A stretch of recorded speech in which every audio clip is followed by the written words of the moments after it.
안녕하세요. 저는 30대 중반 여자입니다. 사연을 신청하게 된 이유는 여러 가지 문제들이 얽혀서 많은 사람들이 피해를 보게 되었는데요. 정말 말도 안 되는 충격적인 일들이 눈앞에 펼쳐져서 지금도 믿기지가 않을 정도로 현실을 부정하고 싶습니다. 남편과 저는 결혼한 지 아직 1년 안 된 신혼입니다. 그래서 집안 사정을 자세히 파악하는 게 시간이 좀 걸리는 상황이었죠. 하지만 분위기가 좋지 않다는 건 어느 정도 알고 있었어요. 시모와 형님들이 서로 주고받는 대화들을 들었을 때 보이지 않는 무언가가 있는 것 같아 보였죠. 남편은 잘 모르겠다고 했지만 여자들은 알 수 있을 만큼 긴장된 분위기를 느낄 수 있었습니다. 형님들은 항상 저에게 말을 아꼈고 항상 두 분만 따로 다니며 비밀스러운 대화를 주고받고 있었죠. 저도 어떤 상황인지 알고 싶어 형님들한테 물어봐도 정확한 답변을 해주지는 않고 시집살이 하는 며느리 불만 같은 것들이라며 이제 막 결혼한 저에게 많은 것들을 알려주려 하지 않았습니다. 항상 저와의 거리도 유지하면서 친하게 지내려는 게 아닌 형식적인 형님과 동서와의 관계였어요. 문제는 시모가 막내 며느리인 저를 이뻐해 주시면서 형님과 시모와의 사이에서 어떻게 해야 할지 모르겠더라고요. 중간에 위치다 보니 여러 가지로 난처한 상황들이 자주 생겼었죠. 그렇게 눈치만 살피고 있던 어느 날 시댁의 모두가 함께 모여 시간을 보내고 있었어요. 저녁 식사가 끝이 나고 후식까지 먹는 동안 아무 일도 일어나지 않고 있었는데 제가 설거지를 하고 거실로 나왔을 때 시부와 아주버님과 남편만 자리에 있었고 시모와 형님들은 보이지 않길래 남편한테 물어보니 TV에 정신 팔려 있어서 잘 모르겠다며 저보고 찾아보라는 말에 집안을 두리번거리며 시모와 형님을 찾기 시작했어요. 그리고 빛이 잘 들어오지 않는 뒷마당에서 시모와 형님이 대화를 주고받고 있는 걸 확인할 수 있었죠. 저희는 싫다고 확실하게 말씀드렸는데요. 언제까지 이러실 거예요? 막내 동서도 왔는데 이제 그만하시죠. 이런 생활 정말 지긋지긋합니다. 형님도 그렇고 저도 한계라는 게 있는 거예요. 계속 이런 식으로 나오시면 인연 끊는 것 말곤 방법이 없어요. 이제는 사람답게 좀 살고 싶어요. 너희들 지금 내 말을 듣지 않겠다는 거야? 아직 한창 젊은 것들이 벌써부터 싫다는 말이 나와? 하라는 대로 하면 될 것을 뭐가 문제가 된다는 거야? 오늘은 누구 차례냐? 내가 알기론 큰 며느리인 것 같은데. 몇 시에 작업 들어갈 거니? 둘째 며느리, 너는 다음 주니? 그때까지 철저히 준비하도록 해라.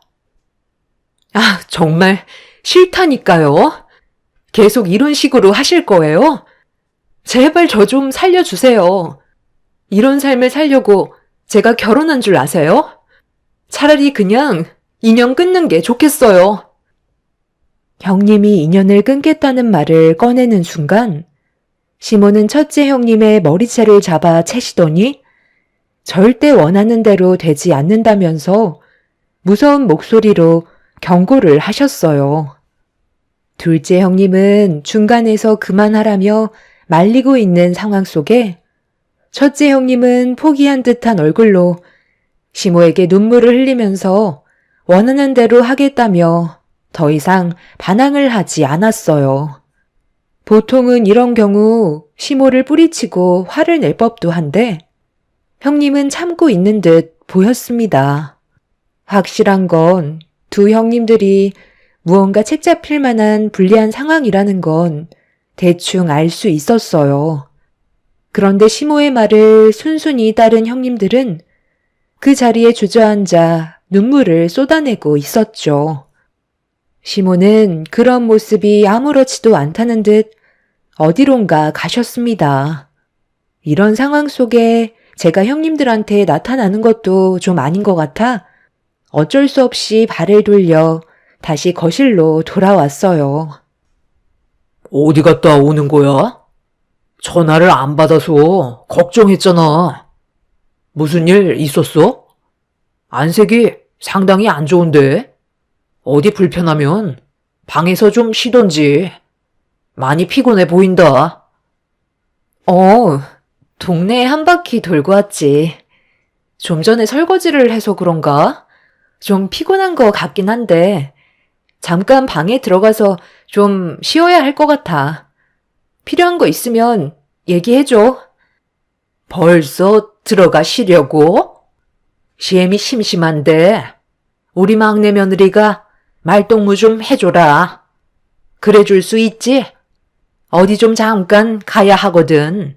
바람 좀 쐴 겸 잠깐 나갈까? 갑자기 들어오신 시모는 늦은 저녁 저와 함께 갈 곳이 있다며 좀 전에 뒷마당에서 보여주셨던 모습과는 전혀 다른 얼굴로 저를 대해 주셨어요. 괜히 싫다고 했다간 시모의 심기를 건드릴 것 같아 최대한 웃으면서 시모의 뒤를 따랐습니다. 그렇게 한참 동안 저를 알 수 없는 곳으로 데리고 가셨어요. 함께 걷는 동안 단 한마디도 하지 않으시길래 제가 어색한 웃음으로 어디를 가고 있는 거냐고 여쭤봤지만 시모는 앞만 보며 걸으실 뿐 아무 대답도 해주지 않으셨어요. 그렇게 어색한 분위기 속에 하늘을 한번 바라보신 시모는 무언가에 쫓기시는 듯 걸음걸이를 재촉하셨고 빨라진 시모의 뒤를 급하게 따라가 도착한 곳은 다른 노인분의 집이었어요. 왜 이곳을 왔는지 전혀 알 수 없었던 저는 시모의 뒤에 바짝 붙어 있었는데 노인분께서 대충 준비됐다고 손으로 어두운 곳을 가리키자 시모는 서둘러 문을 열어 젖힌 다음 창고 같은 곳의 주위를 살펴보고 계셨어요. 노인분께서는 뒤에서 저를 부르시더니 갑자기 무언가를 툭 하고 주셨는데 말은 건초더라고요. 도대체 뭐 하는 건지 알 수 없는 상태에서 노인은 저를 이상한 눈빛으로 기분 나쁘게 바라보길래 두려운 마음에 시모에게 뭐 하시는 거냐고 재차 여쭤봤지만 아무 말도 하지 않으신 채 제가 들고 있던 건초를 가져가셨습니다. 그리고 정신없이 바닥에 깔기 시작하셨어요. 이런 광경은 처음이라 당황스러워 시모의 행동을 지켜보고 있었는데 모든 준비가 끝나셨는지 손을 한번 털으시곤 창고 밖으로 나가셨습니다. 알 수 없는 행동들을 계속해서 지켜보기만 해야 된다는 게 답답하기는 했었지만 저를 데려온 이유가 있는 것 같아 시모에게 다시 무슨 상황인지 여쭤보았습니다. 집으로 돌아가는 길에 시모는 앞만 보며 처음으로 입을 여셨어요. 앞으로 이런 일들이 자주 있을 거라며 좀 전에 다녀왔던 창고에 익숙해져야 한다고 알 수 없는 말을 꺼내 놓으셨죠. 어머님, 무슨 말씀을 하시는 건지 전혀 이해할 수가 없어요. 제가 알면 안 되는 거라도 있는 거예요? 그럼 앞으로 아까 다녀왔던 창고에 계속 가야 되는 거예요? 내가 되면 다 알게 될 테니까 벌써부터 모든 걸 알 필요는 없다. 오늘 다녀온 곳이 몸에 익숙해져야 나중에 마음이 편안해지는 거야. 피곤했을 텐데 방에 들어가 쉬어라. 내일 아침상을 일찍 차려야 하니까 네가 막내 며느리인 만큼 서둘러 일어나야 한다. 그럼 시애미는 이만 들어가도록 하마. 시모는 차후에 알게 될 거라고 말씀하시면서 먼저 방으로 들어가셨어요. 시모와 제가 집에 도착했을 때는 이미 가족들 전부 방으로 들어간 상태였죠. 저도 피곤한 몸을 눕히기 위해 방문을 열었는데 남편은 벌써 코를 골며 깊은 잠에 빠져 있더라고요. 남자들은 무슨 일이 일어나고 있는 건지 관심도 없어 보였고 저만 심각한 것 같아 그날 잠을 설치고 말았습니다. 시모는 새벽같이 일어나셔서 저와 남편이 자고 있는 방문을 두드리며 저보고 아침상을 차려야 한다고 서둘러 나오길 바라셨어요. 핸드폰에 시간을 보니 새벽 4시더라고요. 힘든 몸을 겨우 일으켜 주방으로 들어가니 시모는 벌써 정신없이 음식을 준비하고 계셨습니다. 전날과는 분위기가 다르게 저를 따뜻하게 대해주시면서 뭔가 상당히 즐거워하시는 눈빛을 보이셨어요.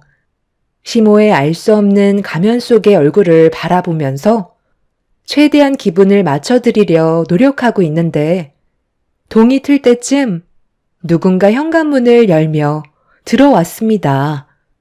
이른 새벽에 시모와 저 말고 누가 일어난 건지 확인해 보기 위해 거실로 나갔는데 첫째 형님과 큰 아주버님께서 들어오셨더라고요. 저와 눈이 마주친 아주버님은 헛기침 한번 하시고 먼저 방으로 들어가셨고 형님은 어두운 얼굴빛을 하곤 화장실로 급하게 들어갔습니다. 제가 그 모습을 빤히 쳐다보고 있는데 시모가 서둘러 아침 준비를 해야 된다며 저를 부르시길래 다시 주방으로 들어가게 되었죠. 그렇게 아침상이 전부 차려지자 시모는 첫째 형님과 아주버님이 계신 방문을 두드리면서 아침 먹자고 서둘러 나오라며 재촉하셨습니다. 시모는 큰 아주버님과 첫째 형님의 아침상을 봐주려고 새벽같이 음식을 만드신 거였어요. 상당히 신경 쓰신 음식들을 큰 아주버님과 형님이 왜 먼저 먹는 건지 이해할 수 없었지만 그 모습을 묵묵히 지켜보고 있었습니다. 큰 아주버님은 눈 깜짝할 사이에 한 그릇을 뚝딱 비우시곤 다시 방으로 들어가시자 시모는 기다렸다는 듯 첫째 형님을 바라보면서 이번에는 느낌이 어떨 것 같냐고 반복해서 물어보셨습니다. 첫째 형님은 입맛이 없는지 젓가락을 내려놓으면서 시모를 빤히 쳐다보더니 이번이 마지막이라는 말을 꺼냄과 동시에 눈시울이 붉어지고 있었습니다. 시모는 밝은 얼굴에서 순식간에 정색하는 얼굴로 변하셨어요. 무서울 정도로 화가 올라오신 시모는 첫째 형님의 밥그릇을 빼서 들으시곤 싱크대에 버리셨습니다. 도대체 무슨 일들이 일어나고 있는 건지 알 수 없어 답답하기만 한 상황 속에서 시모가 형님한테 화를 내시며 한마디 하셨어요. 시모가 원하는 걸 충족시켜주지 못할 것 같으면 이혼하라는 말을 꺼내셨죠. 네가 계속 이런 식으로 나오면 내가 그래, 그동안 고생했으니까 이제 그만해도 될 것 같다 라고 할 줄 알았니? 원하는 걸 얻을 때까지 절대 멈출 수 없다. 그만하고 싶으면 차라리 이혼을 해라. 하지만 네가 나를 감당할 수 있을 것 같아? 지금까지 내가 너희 집안을 도와준 게 얼마인데 그만하겠다고? 그건 앞으로 살면서 차차 갚아 나갈게요. 그러니 이제 그만했으면 좋겠어요. 언제까지 어머님 요구를 제가 받아들일 필요는 없는 거잖아요. 그럴 거면 애초부터 시작도 하지 말았어야지. 돈 받을 때는 좋다고 하더니 이제 와서 싫다고? 내가 너 때문에 들어간 돈이 얼마인지 알기나 하는 거야? 이혼할 거면 나한테 받아간 돈 전부 다 토해내라. 받을 때는 좋다고 웃어댔으면서 이제 와서 싫다는 네가 더 나쁜 거 아니야? 이번에는 절대 실패하는 일 없어야 할 거다. 입맛도 없는 것 같으니까 들어가 쉬어라. 그리고 막내 며느리 너는 둘째 좀 주방으로 불러내와라. 지금이 몇 시인데 아직까지 자고 있는 거야? 시모는 화가 머리끝까지 올라온 상태였어요. 대충 들어보니 첫째 형님이 시댁 집안에 돈을 빌린 것 같아 보였는데 그거와 별개로 시모가 조건을 걸은 것 같아 보였습니다. 그리고 그 조건을 첫째 형님이 감당을 하지 못하고 있는 듯 보였어요. 저는 분노하신 시모의 지시대로 둘째 형님을 깨우러 서둘러 움직였는데 거실에 무언가 여기저기 떨어져 있길래 걸음을 멈추고 가까이 다가가 확인을 해보니 전날에 시모와 창고에서 바닥에 깔던 건초였어요. 그러고 보니 첫째 형님이 아침 식사를 할 때 머리에 풀 같은 게 붙어 있어 신경 쓰였었는데 시모와 제가 다녀간 창고에 형님네가 다녀온 것 같아 보였어요. 제가 여러 가지 생각에 빠져 있다가 시모가 둘째 형님을 불러달라고 했던 걸 깜빡 잊고 있었는데 그런 저를 지켜보고 있던 시모가 버럭 화를 내시면서 뭐 하는 거냐고 소리치자 둘째 형님이 방에서 놀라서는 급하게 밖으로 나왔어요. 시모는 저보고 뭐 하는 거냐며 시키는 거 하나 제대로 못한다고 처음으로 화를 내셨습니다. 첫째 형님 때문에 기분이 많이 상하신 듯 보였어요. 저와 둘째 형님이 주방으로 달려가자 시모는 얼굴을 붉히시면서 목소리를 높이셨죠. 막내 며느리, 너는 내가 뭐라고 했는지 까먹은 거야? 둘째 며느리 데리고 오라고 했잖아. 좋게 얘기하니까 심이 말이 말 같지 않아? 그리고 둘째 며느리, 너는 지금 시간이 몇 시인데 아직까지 자빠져 자고 있는 거야? 내가 첫날에 최대한 빨리 일어나라고 하지 않았어? 깨우지 않으면 하루 종일 잠만 자는 거지? 고개만 떨구고 있으면 뭐가 해결이 되니? 가족들 일어날 시간이니까 빨리 아침상 준비해라. 그리고 너도 나한테 언제 원하는 걸 줄 거야? 돈을 받았으면 그만한 대가를 줘야 되는 거 아니야. 왜 자꾸 내가 원하지 않는 것들만 내놓는 건데? 다음 주에는 기대하고 있어도 되는 거지? 이제 그만 실망시켰으면 좋겠다. 둘째 형님은 제대로 말도 못하고 급하게 아침상을 준비하고 있었어요. 그런데 그 사이 첫째 형님이 들어간 방에서 아주버님과 싸우는 목소리가 들려왔고 첫째 형님이 문을 박차면서 밖으로 뛰쳐 나왔습니다. 도저히 이런 식으로는 못 살겠다며 이혼할 거라고 분노한 목소리로 현관문을 나서려는 순간 뒤에서 시모가 어딜 가냐고 형님의 머리채를 잡은 뒤 거실로 패대기를 치셨어요. 난리가 난 상황 속에 방에 있던 시댁 식구들은 밖으로 전부 튀어나왔고 분노한 시모를 말리면서 더 이상 큰 문제를 만들지 않는 게 좋을 것 같다며 진정시키는 사이 엎어져 있던 첫째 형님은 힘겹게 몸을 일으켜 현관문을 열고 밖으로 빠져나갔습니다. 시모는 가만두지 않겠다며 분노를 표출하시면서 당장 첫째 형님을 데려오라고 동네가 떠나갈 정도로 난리를 치셨어요. 저희 가족 모두 시모를 진정시키기 위해 노력하고 있었죠. 그런데 잠시 뒤 충격적인 일이 눈앞에 펼쳐졌고 저는 입을 다물지 못할 정도로 경악을 하고 말았어요.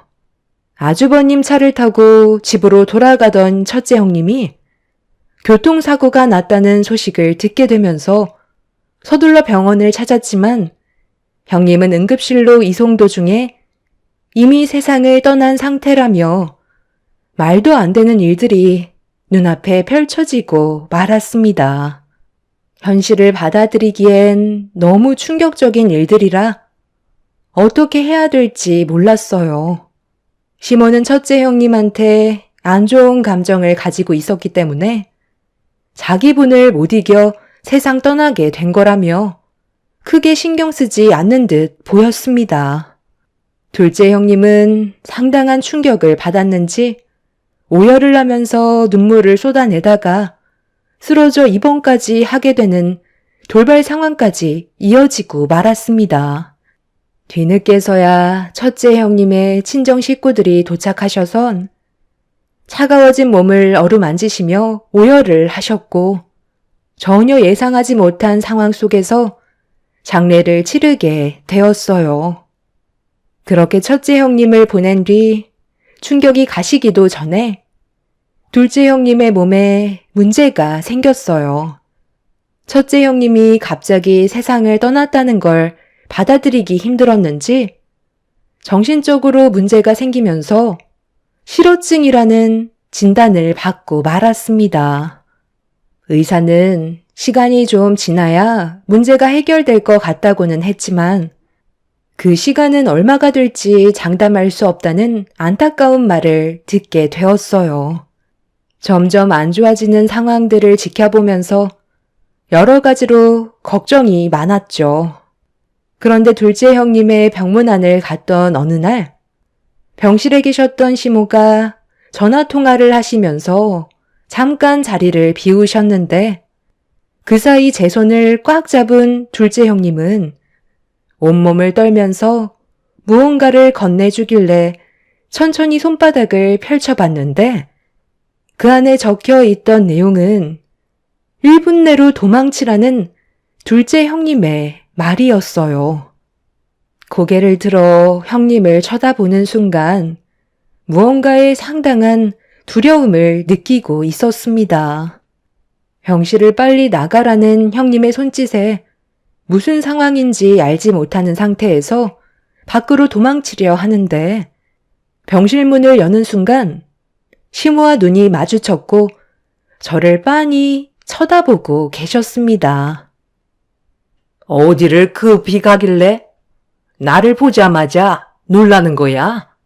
바닥에 떨어진 그건 뭐야? 잠깐 비켜봐라. 1분 내로 도망치라고? 이건 무슨 말인 거니? 설명 좀 해줘야 할 것 같은데? 왜 도망치라는 건지 내가 알면 안 되는 거라도 있는 거야? 둘째 며느리가 막내 며느리한테 이 쪽지 지어준 것 같은데 너희들 뭐 하자는 거니? 어머님, 도대체 무슨 일이 벌어지고 있는 건지 저도 좀 알아야 될 것 같은데요? 고인이 되신 첫째 형님이랑 둘째 형님이 왜 저렇게까지 경기를 일으켰던 거죠? 저도 곧 알게 될 거라면서요. 미리 알려주면 안 되는 거라도 있는 거예요? 계속 숨기려 하셔봤자 좋을 거 하나 없잖아요. 왜 둘째 형님이 도망치라고 저에게 쪽지까지 남겨줬는지 알아야 되겠어요. 이런 문제가 생긴 건 어떻게 보면 어머님의 잘못된 행동 때문에 벌어진 거잖아요. 이제 말씀을 해 주세요. 그렇잖아도 얘기해 주려 했다. 방금 너희 사돈분들과 통화했거든. 내가 지금까지 만나온 사람들 중에 돈 싫어하는 사람 단 한 명도 없었지만 사돈어른께서 이렇게까지 흔쾌히 허락해 줄 거라곤 생각지 못했는데 돈이 좋긴 좋은가 봐. 조만간 알게 될 날이 올 거라고 했지. 그게 오늘일 것 같구나. 시모 입에서 나온 말은 상당히 충격적이었고 저는 상상도 못한 진실을 듣는 순간 그 자리에 주저앉고 말았습니다. 처음 남편과 결혼하려고 시댁에 인사를 드리러 갔을 때 첫째 형님과 둘째 형님은 나이에 비해 아이들을 상당히 많이 키우고 있었어요. 거기에는 남자아이도 있었고 여자아이들도 있었죠. 시끌벅적한 대가족이라 외동딸이었던 저는 그런 화기애애한 집안에서 살고 싶은 마음이 있었어요. 그동안 살면서 항상 외롭게 살아왔었기 때문에 대가족이 부러울 때가 많았었죠.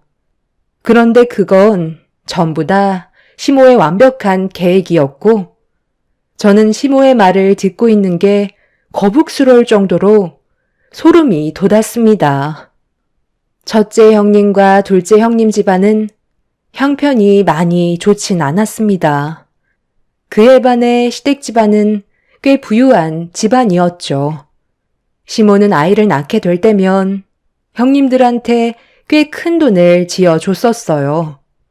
첫째를 낳을 때보다 둘째를 낳았을 때는 더 큰 돈을 쥐어줬었죠. 이게 사건의 시작이었습니다. 셋째를 낳으면 더 큰 돈을 받을 수 있다는 말에 형님들은 셋째까지 낳았지만 시모는 무언가 마음에 들어하지 않았고 형님들의 친정 부모님을 따로 만나 거래를 하기 시작했어요. 시모가 마음에 드는 손주가 나올 때까지 쉬지 않고 출산을 하는 조건으로 거액의 돈을 친정 부모님께 지어주었고, 상당히 많은 돈을 눈앞에서 보게 된 친정 부모님들은 애들은 많으면 많을수록 좋은 거 아니냐면서 대수롭지 않게 생각하며 조건을 받아들였었죠. 그리고 그게 화근이 되었습니다. 이미 형님들은 셋째를 낳았을 때 몸이 많이 망가진 상태라 힘들었었는데 시모의 부탁대로 넷째를 출산했지만 마음에 들지 않아 또다시 임신 계획을 세워야만 했죠. 첫째는 딸, 둘째도 딸, 셋째와 넷째는 아들인데도 시모가 원하는 인물과 인품이 아니라며 다섯째까지 바라셨죠. 사자 집안이 될 수 있는 격에 맞는 인물이 나올 때까지 시모는 강행하셨어요. 도대체 시모의 기준을 알 수 없었던 형님들은 그 사이 임신과 육아를 반복하면서 스트레스를 받았는지 연이어 임신이 되지 않자 시모가 예민하게 반응을 했던 거였고, 계속해서 임신이 이루어지지 않게 되자 시모의 동네에서 제일 많이 출산했던 지인분의 집에 들러 아들만 수두룩 낳았었다는 방법을 알려주었는데, 동네분이 시키는 대로 따라하려고 마음을 먹은 시모는 첫째 형님과 둘째 형님을 데리고 정해진 날짜와 시기에 맞춰서 밤에 건초를 깔은 창고를 데리고 간 거였어요. 시모가 원하는 손주를 갖기 위해 남의 집에까지 가서 큰일을 치러야 하는 말도 안 되는 일들을 벌였던 시모는 돈을 줬기 때문에 그만한 권리를 요구하는 거라 형님들은 상당히 곤욕을 치르고 있는 상태였죠. 처음에 형님들이 거부 반응이 너무 심했던 터라 저를 데려갔던 이유는 눈에 익으면 그나마 거부 반응이 덜할까봐 데려갔던 거라고 설명을 해 주시더군요. 동네 지인분의 집안에서 태어난 자손들이 대부분이 아들이었는데 거의 다 사자 집안이었다며 인물 또한 훤칠해서 집안을 일으킨 곳이라고 시모의 마음에 충족되는 손주를 보고 싶어 형님들을 창고로 데려갔던 거였습니다. 첫째 형님은 친정에서 받은 돈도 있고 이혼할 수도 없어서 꾸역꾸역 시모가 원하는 조건을 들어주다가 결국 버티지 못하고 뛰쳐나가고 말았던 거였어요. 매번 시댁에 올 때마다 이런 생활을 반복했었다는 걸 생각하니 너무 충격적이었죠. 더 큰 문제는 아주버님들까지 시모와 한통속이었습니다. 그런데 시모는 저에게도 똑같은 조건을 내밀면서 이미 저희 부모님께 미리 임신 축하금을 선불로 입금했다며 둘째 형님이 병원에 입원 중이라 제가 대신 시모의 요구를 들어줘야 하는 상황이라며 납득할 수 없는 일을 설득하고 계셨어요. 저는 너무 어이가 없어서 단박에 거절하며 병실을 뛰쳐나왔죠. 그러니까 지금 저보고 그 창고로 들어가서 말도 안 되는 임신 계획을 세우라는 거예요? 뭔가 상당히 착각하고 계신 것 같은데요. 저는 어머님이 원하는 대로 모든 것들을 하지 않아요. 저희 부모님한테 미리 약을 치시려고 돈을 지어주신 것 같은데 아마 이런 일들은 아무도 모르고 있겠죠. 저는 어머님이 원하는 대로 휘둘리며 살 정도로 착한 성격은 아니거든요. 어떻게 남의 집 건축 깔은 창고에서 임신하라는 말을 할 수가 있는 거예요? 이게 사람이 할 짓인 거예요? 지금 당장 저희 부모님한테 주신 돈 돌려드릴 테니 원하시는 손자 보시려면 다른 며느리 알아보시는 게 좋을 것 같네요. 저는 절대 어머님 요구 들어드릴 수 없습니다. 여보세요? 엄마, 어머님이 좀 전에 돈을 주셨었다며? 미리 임신 축하금이라던데 알고 받으신 거예요? 아니면 갑자기 주신 거예요? 설명 좀 해주세요.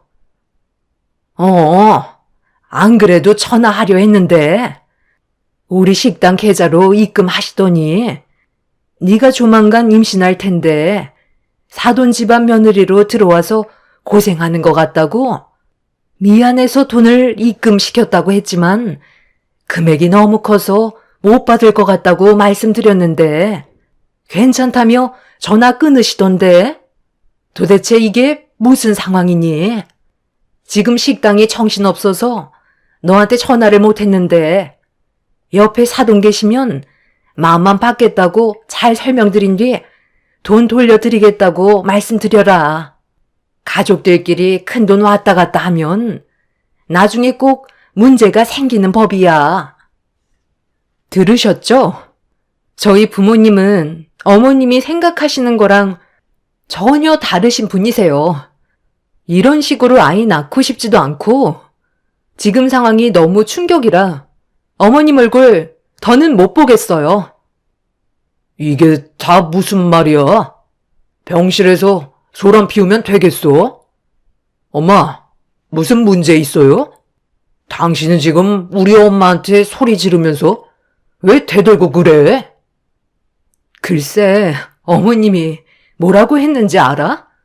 생판 알지도 못하는 집안 창고에 들어가서 손주를 가지래.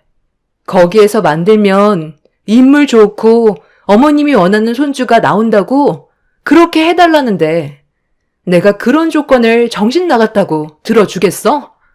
당신은 이런 사실 모르고 있었던 거야?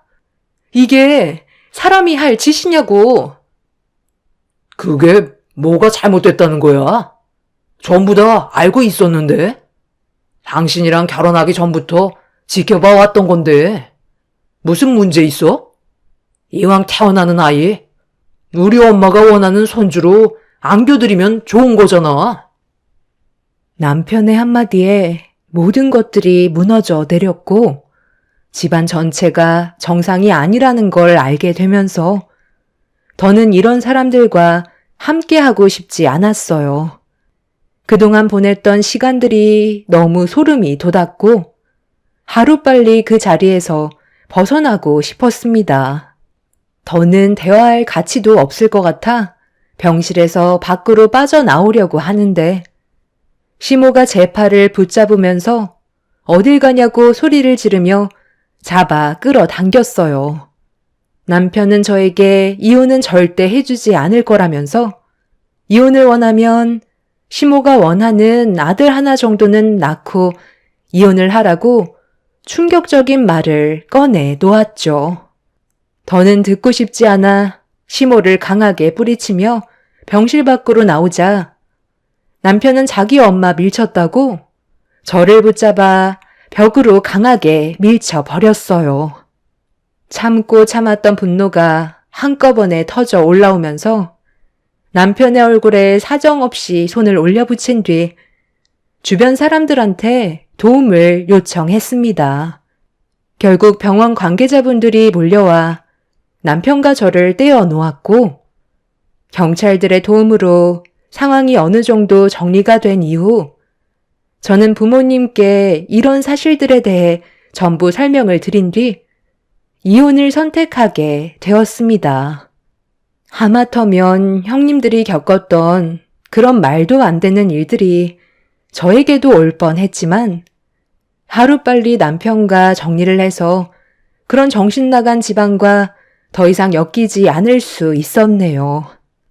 둘째 형님도 이런 문제들로 시댁 집안과 법적 다툼이 이어졌고, 법정에서는 형님의 손을 들어주면서 겨우 그 집안에서 빠져나올 수 있었다는 소식을 들을 수 있었어요. 또 다른 사람들이 피해를 볼까봐 저는 그게 걱정입니다. 옛날에도 이런 방식으로 임신을 한 적이 있었나요? 저는 처음 들어봤었고, 현재에도 그런 생각을 가지고 있는 사람들이 있다는 게 정말 충격적이네요. 그 집안에 빠져나온 것만도 저는 감사하게 생각하고 있습니다. 이런 문제가 있고 나니 결혼은 2번 다시 못할 것 같아요.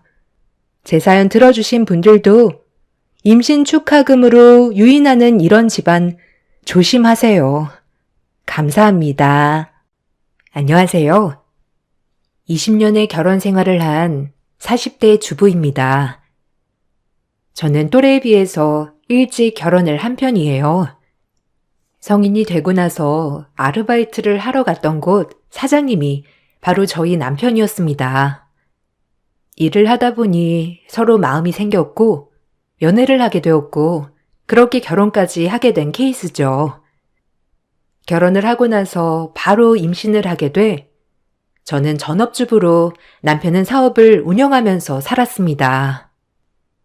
어린 나이에 시집을 가다 보니 뭐 하나 제대로 준비를 하고 가진 못했어요. 친정도 그렇게 넉넉한 편은 아니라 거의 남편이 준비를 해서 결혼을 하게 되었죠. 그러다 보니 시댁에서는 저를 별로 탐탁치 않아 했습니다.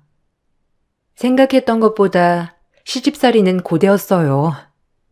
남편에게는 시부모님과 남동생들이 있었는데 큰 아들의 사업으로 온 시댁 식구들이 먹고 살고 있었죠.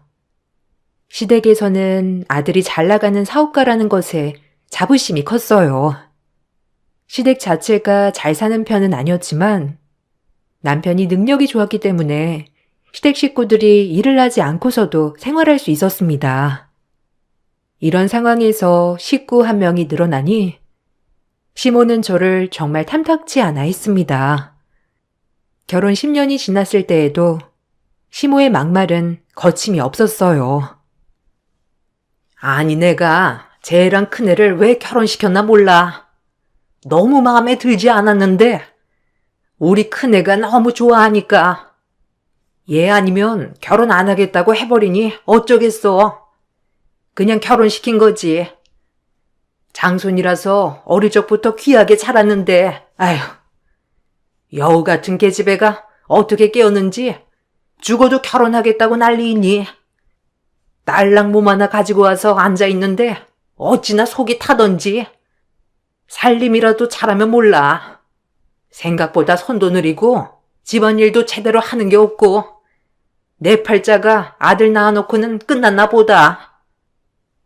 어머님, 언제까지 그 얘기 하실 거예요? 저 벌써 여기 시집 온 지 10년이나 지났어요. 아이도 이제 말 다 알아듣는데 그만 좀 하세요. 제가 그리고 집에만 있는 것도 아니고 남편 사업도 도와주고 있는데 이렇게 말씀하시면 너무 서운하죠. 어머님, 가족 모임 때마다 매번 그렇게 말씀하시니 저도 너무 서운하네요. 이제는 좀 그만하실 때 되신 거 아니에요? 이것 봐라, 이것 봐. 너는 내가 뭔 말하면 기분 나쁘다고 그러니? 어떻게 내내 하면서 넘어가는 게 하나도 없어? 예전 같으면 너 소박 맞고 친정으로 쫓겨났을 거야. 진짜 그러기 전에 좀 알아서 잘해라. 네 남편 등에 업고 기세 등등하지 말고. 쟤는 네 남편이기 이전에 내 큰아들이다. 너보다 내가 먼저라고. 우리 집 가장 뺏어가 놓고선 아주 그냥 입만 살았어. 어머님, 요즘 그런 게 어디 있어요. 지금이 어느 시대인데 그런 말씀을 하세요. 밖에서 그런 말 하면 다들 어머님 욕해요. 그리고 예전처럼 바보같이 시집살이 당하면서 산 사람이 어디 있어요? 예전에 어릴 때나 그런 거지. 저도 이제 30대고 시집 온 지 10년이나 지났는데 지금까지 그런 얼토당토하는 말 꺼내는 거 그냥 참아왔으면 저도 할 만큼 했어요. 그리고 저보다 10살이나 많은 남편이 저 없으면 누가 데리고 가요? 세상을 모르는 건 제가 아니고 어머님이세요. 시댁에서 막말을 하는 것도 10년이 지나고 나니 한 귀로 듣고 한 귀로 흘릴 수 있을 지경이 되었습니다. 남편은 누구보다 자신의 가족들이 소중한 사람이었어요. 그러다 보니 시댁에서 막말을 들어도 제 편을 들어주긴커녕 남의 일인 양 신경도 쓰지 않았죠. 이렇게 막말을 들을 때마다 남편과 항상 다투게 되기도 했죠. 그렇지만 이런 남편의 마음이 오래간 것은 아니었어요. 점점 나이가 들면서 사업을 운영하는 것도 힘들어지고 거기다가 사업 상황도 나빠지게 되면서 자신에게만 의지하는 시댁 식구들이 너무나 버거워지기 시작했죠. 그러다 보니 옆에서 열심히 도와주는 건 다른 사람도 아닌 아내인 저라는 걸 알게 되었는지 어느 순간부터 저에게 고마움을 표현하기 시작했어요. 당신 그동안 엄마며 우리 식구들한테 상처 많이 받았지? 내가 당신 방패가 되어야 하는데 그걸 못해줘서 정말 미안해. 그래도 이렇게 내 옆에서 버텨줘서 고마워. 솔직히 당신 아니었으면 나 지금까지 사업 운영하지도 못했을 거야. 예전이나 사업 운영했지. 지금은 벌써 40대고 점점 지치는 것 같네. 부양해야 할 사람들은 많고 사업은 어려워지는데 요즘 참 버거워지고 있어.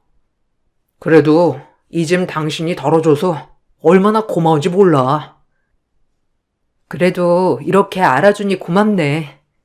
당신이 요즘 통 내 편을 안 들어주길래 속으로 그런 생각하고 있을 줄이야 상상도 못했어. 당신이랑 결혼하고 나서 힘든 적도 많았는데 그래도 옆에서 보면 꿋꿋이 버티는 게 고맙기도 하고 장하기도 하고 그래. 나야 우리 식구들만 챙기면 되지만 당신은 시댁 식구들까지 다 챙겨야 하잖아. 그게 얼마나 힘들었겠어. 20년도 넘게 가장으로서 책임지고 살았는데 힘들었겠지. 이제는 시어머님이 하시는 말도 어느 정도 넘어갈 수 있어. 그래도 가끔씩은 내 편 들어줘. 그래, 알겠어. 당신이 지금까지 참아준 것만으로도 고맙지. 엄마가 참 당신한테 너무 막대했던 것도 알고 우리 식구들 중에서 누구 하나 당신 편 들어주는 사람도 없었는데 진짜 잘 버텼네. 이제는 정말 당신 남편으로 당신 편 되어줄 테니까 걱정하지 마. 남편의 사업은 결혼 이후에도 탄탄대로 잘 되고 있었습니다. 그 과정에서는 제 노력도 있었죠. 남편은 되도록 인건비를 줄이고 혼자서 사업을 운영하고자 했어요. 그러다 보니 사무 업무는 제가 다 보게 되었죠. 남편은 이런 제 도움을 고마워했지만 시댁 식구들은 제가 사업에 관여를 하는 것도 탐탁치 않아 했습니다. 아무래도 사업으로 얻어들이는 수입과 지출을 제가 하나부터 열까지 다 관리하고 있기 때문이지 않을까 생각은 했었어요. 한 번은 경기가 너무 좋지 않아 사업장 수입이 확 줄어들었던 시기가 있었어요. 그때 매달 시댁에 보내주는 생활비를 줄여야 할 것 같아서 고민을 하다가 이야기를 꺼냈었죠. 이번 달부터 생활비를 좀 줄여야 할 것 같아요. 예전부터 얘기를 해야 했었는데 요즘 사업 상황이 별로 좋지 않아요. 계속 줄이겠다는 건 아니고 좀 나아질 때까지만 줄일 테니까 이해 좀 해주세요. 남편도 말을 하려고 했는데 계속 고민만 하고 있어서 제가 말씀드리는 거예요. 서류 정리하다 보니까 생각보다 지출되는 게 너무 많아서 이제는 도저히 안 될 것 같네요. 야, 네가 뭔데 우리 아들 사업장 지출에 관여를 해? 네가 그리고 뭐라고 우리한테 주는 돈을 줄이겠느니 말겠느니 하냐고? 생활비를 줄이는 게 말이나 되는 소리니? 생활비는 말 그대로 생활할 때 쓰는 돈을 말하는 거야. 그걸 줄이면 우리는 어떻게 살라고 하는 거니? 줄일 거면 네 생활비를 줄여야지. 너네는 어차피 둘이고 우린 넷인데 당연히 우리 생활비가 더 많은 거 아니니? 이건 네가 아니고 우리 아들이 알아서 하는 일이야. 사업장이 뭐가 힘들다고 네가 줄이라 말아야.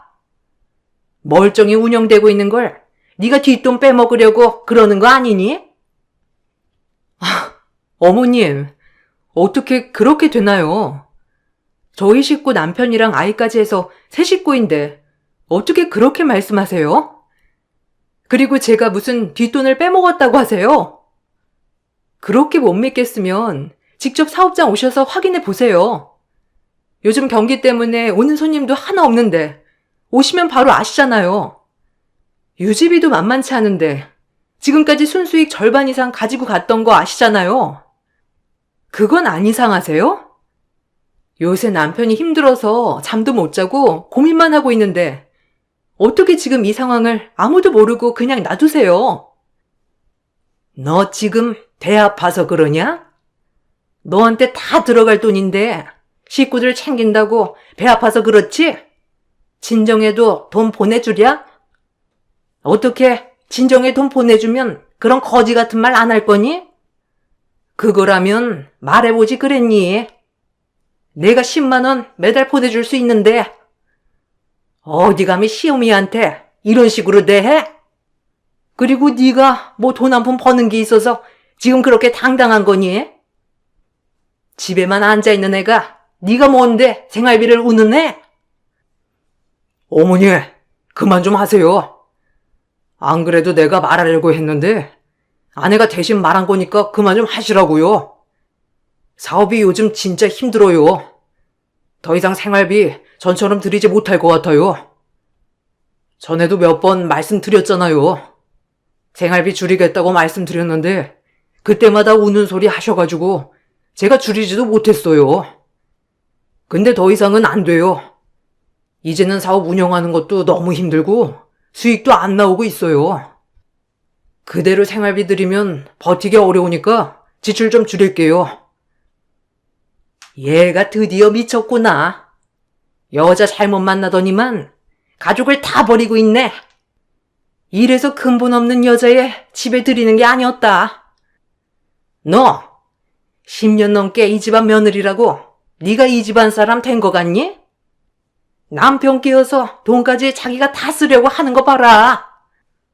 아들, 정신 차려.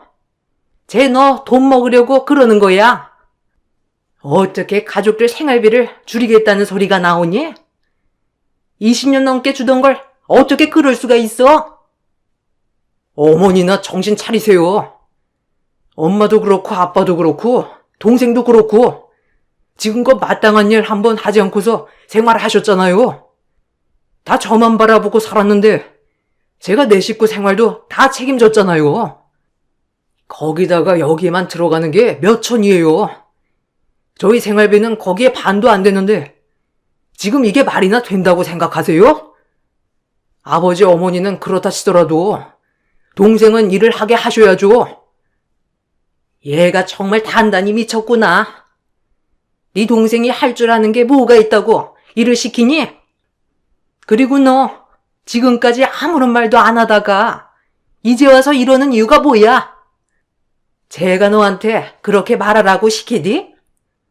너 어떻게 그 착한 아들을 조종했길래 이러는 거야? 이거 다 네 책임인 거 아니? 너랑 결혼하고 나서 우리 큰아들이 점점 이상해졌는데 너 진짜 나랑 해보자는 거야? 너 내가 이 집안에서 내쫓고 말 거다. 알겠니?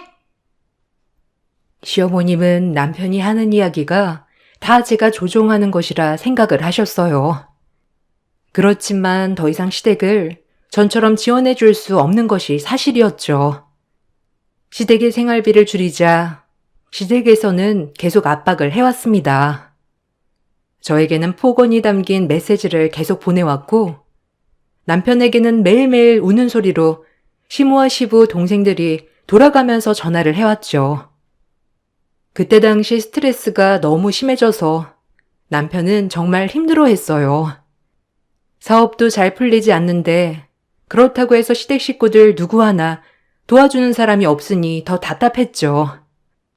그러던 중 친정에 행사가 있어서 남편과 같이 참석을 하게 되었습니다. 부모님께서도 남편의 얼굴을 보고 무척이나 걱정을 하셨죠. 이서방, 요즘 무슨 일 있어? 얼굴이 많이 안 좋아 보이네. 그냥 집에서 쉬지 그랬어. 많이 힘들어 보이는데 무슨 일 있는 거야? 우리는 이제 가족이니까 힘든 일 있으면 언제든지 얘기를 해. 고민 있으면 같이 나누면서 풀어야지. 우리가 해결해 줄 수 있는 일이면 해결해 줄게. 그러니 혼자서 걱정하지 말고 우리한테 말해봐. 도움이 되지 않더라도 일단 털어놓으면 마음도 편해지고 괜찮아질 거야. 엄마, 남편은 말 못할 거야. 요즘 사업이 좀 힘들어서 정리할까 고민하고 있거든. 경기가 안 좋다 말만 하고 있었는데 진짜 이렇게 크게 올 줄이야 생각도 못했지 뭐. 어디서부터 막힌 건지 자금도 흐르지도 않고 지금 너무 힘들어가지고 정리할까 고민하고 있어. 근데 막상 정리하려고 하니까 시댁 식구 생활도 다 여기에 달려있는데 어떻게 해야 하나 고민하고 있는 거지. 그런가, 이서방? 안 그래도 이서방이랑 따로 얘기하려고 했는데 오늘 이참에 말해야 되겠네. 우리 딸 시집 갈 때 우리도 사정이 좋지 않아서 아무것도 못 해주지 않았나. 그거 내가 내내 마음에 걸렸네. 이서방 힘들 때 도와줘야지 생각은 했었거든. 근데 이서방이 또 알아서 잘하고 그래서 한편으로는 좋으면서도 미안한 마음을 계속 가지고 있었어. 이번에 내가 도와줄 수 있을 것 같은데 이서방은 어떻게 생각하나? 은퇴 자금으로 모았던 돈이 있긴 한데 그렇게 많진 않고 그래도 급한 건 막을 수 있을 거야. 우리 딸 시집 갈 때 아무것도 못 해준 것 같아서 미안했는데 이렇게라도 해줄 수 있으니 다행이네. 아이, 장인어른, 그렇게 안 해주셔도 됩니다. 어차피 사업 힘들어진 건 어쩔 수 없는 거고요. 이참에 저희 식구들도 좀 정신 차릴 때도 되었고 아버님 은퇴 자금을 쓸 수는 없습니다. 그동안 저희 식구들한테 순수익 절반은 매번 가져다 주었습니다. 사실 장모님, 장인어른 제가 잘 챙기지 못했네요. 그런데 제가 염치 없이 어떻게 그렇게 하나요? 제 힘으로 어떻게든 극복해 보겠습니다. 안 되면 사업 정리를 해야 할 것 같고요. 아니네. 이렇게 힘들 때 말을 해주니 그것만으로도 나는 고맙지. 정말 한 푼도 없이 우리 딸 시집 보내놓고 넉넉하게 잘 살게 해준 것만으로도 우리는 고맙네. 그러니 너무 부담스러워하지 말고. 그리고 이거 그냥 지원해 주겠다고 한 거 아니고 나중에 우리가 정말 힘들 때 도움이 필요할 때는 자네가 다시 우리 도와주면 되는 거야. 그러니까 빌려주는 거지. 진정에서는 그동안 미안했던 마음의 짐을 이렇게라도 갚을 수 있어서 다행이라며 남편에게 말을 했습니다. 다행히 아빠의 은퇴 자금으로 받은 돈을 가지고 사업은 위기를 넘길 수 있었죠. 사업 위기를 넘기고 나서 다시 사업은 탄탄대로를 달리게 되었습니다. 그 후로 10년 동안 남편은 여러 번 친정에 돈을 주겠다며 들고 간 적도 몰래 놓고 온 적도 있었지만 저희 부모님은 끝까지 거절하셨고 나중에 자신들이 경제생활이 전혀 할 수 없을 때 도와달라고 하셨죠. 반면에 시댁에서는 잘 됐다면서 그전보다 훨씬 더 많은 생활비를 요구하기도 했습니다. 여러 번의 상황들이 지나가면서 남편은 본가에 대한 생각이 많이 바뀌게 되었죠. 그러다 남편이 지병이 갑자기 악화되면서 투병을 하게 되었어요. 시한부 선고를 받기까지 한 남편은 더 이상의 연명치료를 거부하고 집에서 생활을 하고 있었습니다. 사업장을 정리해야 될 것 같다 통보를 하니 시모는 불이 나게 달려왔습니다. 아이고, 몸은 좀 어떠니? 그래도 치료는 꾸준히 받으면서 더 살아야 하지 않겠어?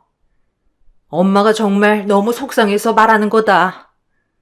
그래도 네 뜻이 그렇다고 하니까 내가 뭐라고 해야 할지 모르겠네. 내가 뭐라고 할 말은 없지 뭐.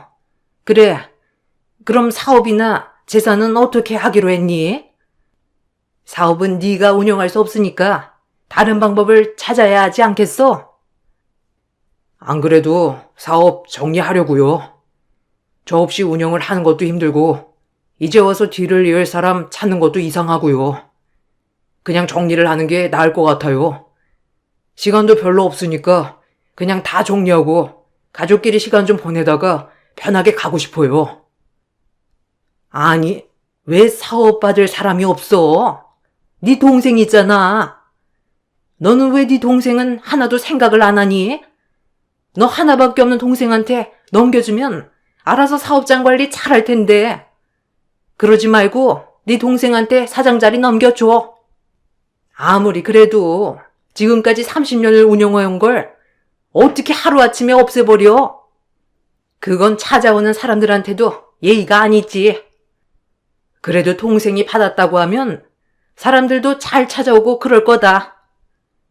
너 그냥 이렇게 가고 나면 동생은 뭐 하면서 살라고 그러는 거야?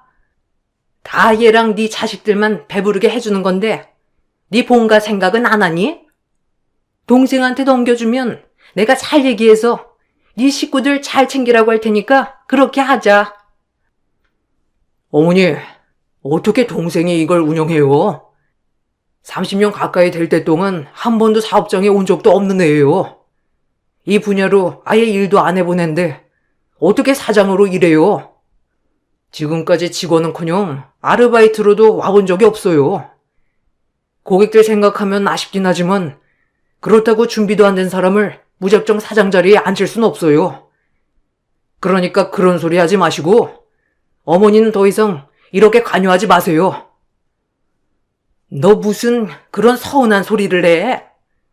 아무리 그래도 가족들은 생각하고 가야 하는 거 아니냐? 연명치레도 거부하고 다 네 마음대로 하는 거야? 너, 이거 네 남편 네가 조종해서 그런 거지? 아니 예전부터 그랬는데 어떻게 내 아들을 이렇게 조종할 수 있니? 아들, 이거 다 제가 다 조종하는 거야. 너 엄마랑 아빠랑 동생이랑 이렇게 찬밥 취급하다가 나중엔 진짜 후회한다. 어머님, 제발 그만 좀 하세요. 이 사람 이제 살 날도 얼마 안 남았는데 여기까지 오셔가지고 유산 이야기 하셔야 되겠어요? 더 이상 치료를 받을 필요가 없을 정도로 힘든 사람한테 그렇게 말하셔야 되겠냐고요. 제발 어머님 편안하게 갈 수 있게 도와주세요. 그런 얘기 하실 거면 그만 가주셨으면 좋겠네요. 그래, 너 말 잘했다. 편안하게 갈 수 있게 도와달라고? 너네가 앞으로 편안하게 살려고 우리 아들 조종한 거 아니니? 그럴 줄 알았다 정말. 너 지금은 가지만 나중에 딴소리 하지 마라. 사업장을 넘겨달라는 시댁의 주장에도 남편은 받아주지 않았고 결국 남편은 투병 끝에 세상을 떠나게 되었습니다. 어떻게 장례를 치른지도 모를 정도로 큰 슬픔에 빠지고 말았어요. 남편의 장례 이후 집으로 바로 들어가는 것이 저에게는 너무나 버거워 친정에 일주일 정도 지내게 되었죠. 그 후에 마음을 추스르고 집으로 가게 되었습니다. 집에 와보니 이것저것 집이 엉망이 되었더라고요. 대충 엄마와 정리를 하고 난 후에 저는 지쳐 잠에 들었고 일어나 보니 엄마는 가신 듯 보였어요. 잠시 뒤 현관문이 벌컥 열리더니 시모가 들어와 저에게 황당한 소리를 퍼부었죠. 아니, 어머님, 여긴 어떻게 들어오셨어요? 비밀번호는 어떻게 알고 들어오신 거예요? 오시면 오신다고 연락이라도 해주시지.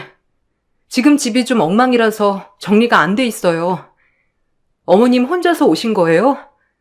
안 그래도 어머님 댁에 가야 될 것 같아서 전화 드리려고 했는데 잘 됐네요. 집이랑 이것저것 정리하고 말씀드리려고 하면 너무 오래 걸릴 것 같아서요. 무슨 말을 하려고? 됐고, 내 집 내가 오겠다는데 왜 네 허락을 맡아야 하는지 모르겠다. 웃기는 소리 하지 말고 당장 내 집에서 나가렴. 이제는 여기 내 집이야. 용달차 지금 불렀으니까 5분 내로 네 짐 전부 싸서 나가면 된다. 그동안 언제 집에 오나 봤더니만 어떻게 남편 죽었다고 쪼르르 친정에 가 있니? 정리해야 할 건 빨리빨리 정리해야 하는 거 아니야? 그리고 사업장은 왜 다 닫아두었어? 거기도 이제 싹 다 정리할 거니까 너는 이제 네 집에 가서 살아.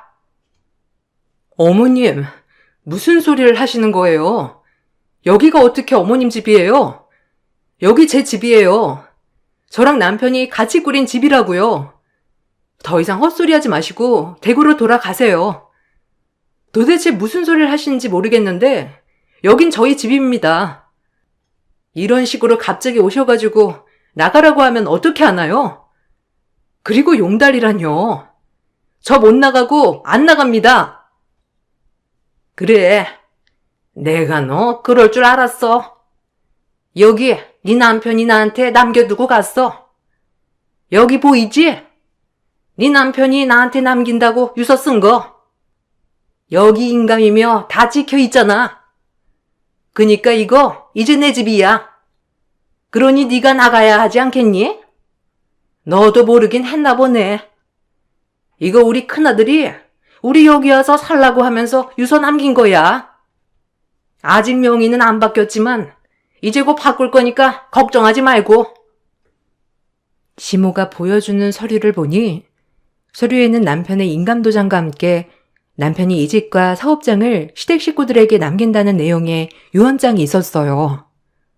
저는 그것을 보고 너무나 황당했죠. 하지만 분명 남편의 인감이 확실했고 유언장의 내용도 무척이나 구체적이었습니다. 정말로 남편이 우리 몰래 시댁 식구들에게 모든 걸 남긴 것일까 싶어서 당황스러운 마음에 저는 드레스룸으로 자리를 피하게 되었습니다. 드레스룸으로 들어가다가 저는 집에 가신 줄 알았던 엄마가 그곳에 있는 걸 보게 되었어요. 엄마는 무척이나 화난 얼굴로 서류 봉투를 들고 밖으로 나오셨죠. 사돈, 아니, 해도 너무하신 거 아닙니까? 우리 애가 사돈한테 뭘 그렇게 잘못했다고 이따위 취급을 하시나요? 그리고 이 집이 어떻게 사돈 댁입니까? 이 집은 제 집입니다. 그 서류가 어떻게 된 건진 모르겠지만 이미 이 집 명이 제 걸로 되어 있고요. 그러니 이 집에서 나가라 마라 하실 권한은 없으시다고요. 아시겠어요? 도대체 어떻게 된 영문인진 모르겠습니다만 그 서류가 진짜인지부터 확인해 봐야 되겠네요. 아무리 아들이 죽었다고 해도 얼마 전까지 가족이었던 며느리를 이런 식으로 대하고 사셨어요? 내가 그래도 우리 이서방 보고 참아보려고 했는데 정말 안 되겠네요. 나가야 할 건 우리 딸이 아니고 당신네들이야.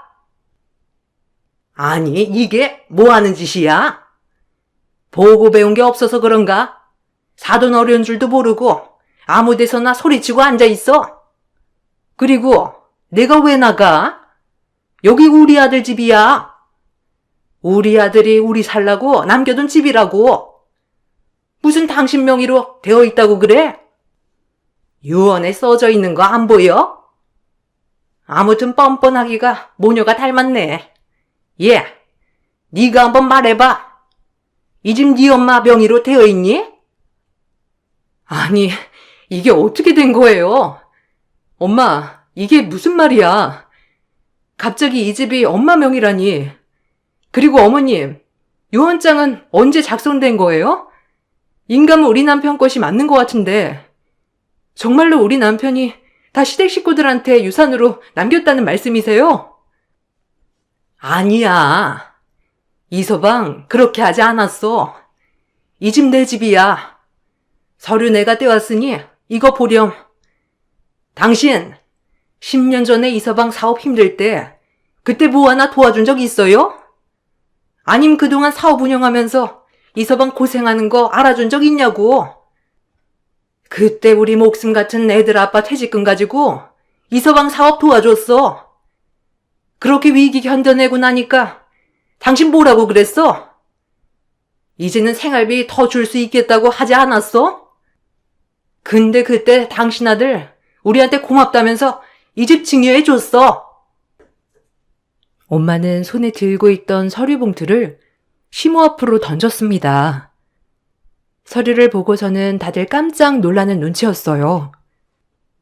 서류를 확인해 보니 정말 이 집의 명의는 엄마의 명의로 되어 있는 상황이었습니다.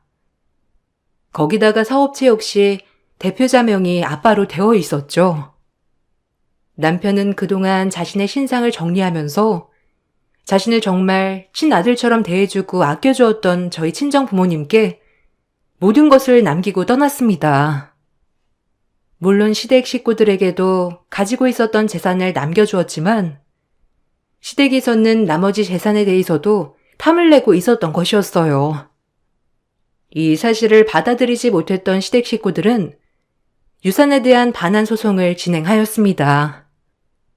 소송에 대해서 대비를 하면서 알게 된 것은 더욱 충격적이었어요. 바로 남편은 이미 시댁 식구들에게 이러한 사실을 고지한 내역이 있었던 것입니다. 이서방, 그래도 나름 철저하게 준비했었더라고. 우리가 한사코 안 받겠다고 거절하니까 남은 가족들을 위해서라도 그렇게 해달라고 간곡하게 부탁하더라고. 처음에 시댁에서 안 받아줄 거라고 얘기를 했거든. 그런데 이서방이 본인이 알아서 하겠다고 하면서 며칠 지나고 나니까 다 해결되었다고 했어. 어떻게 해결했나 봤더니 정말 서류에 가족들 사인이며 인감이며 다 받아서 왔던 거야. 그랬구나. 나는 전혀 몰랐어. 유산이나 이런 건 하나도 신경을 안 쓰고 있었거든. 남편도 나름 걱정을 많이 했었구나. 나는 그래도 남편 본가니까 집은 그렇다 하더라도 사업체는 넘겨줄 수 있겠다 싶었어. 사실 이번에 유언 남긴 걸 보니까 남편이 그동안 모았던 예금은 다 시댁에 준 것 같더라고.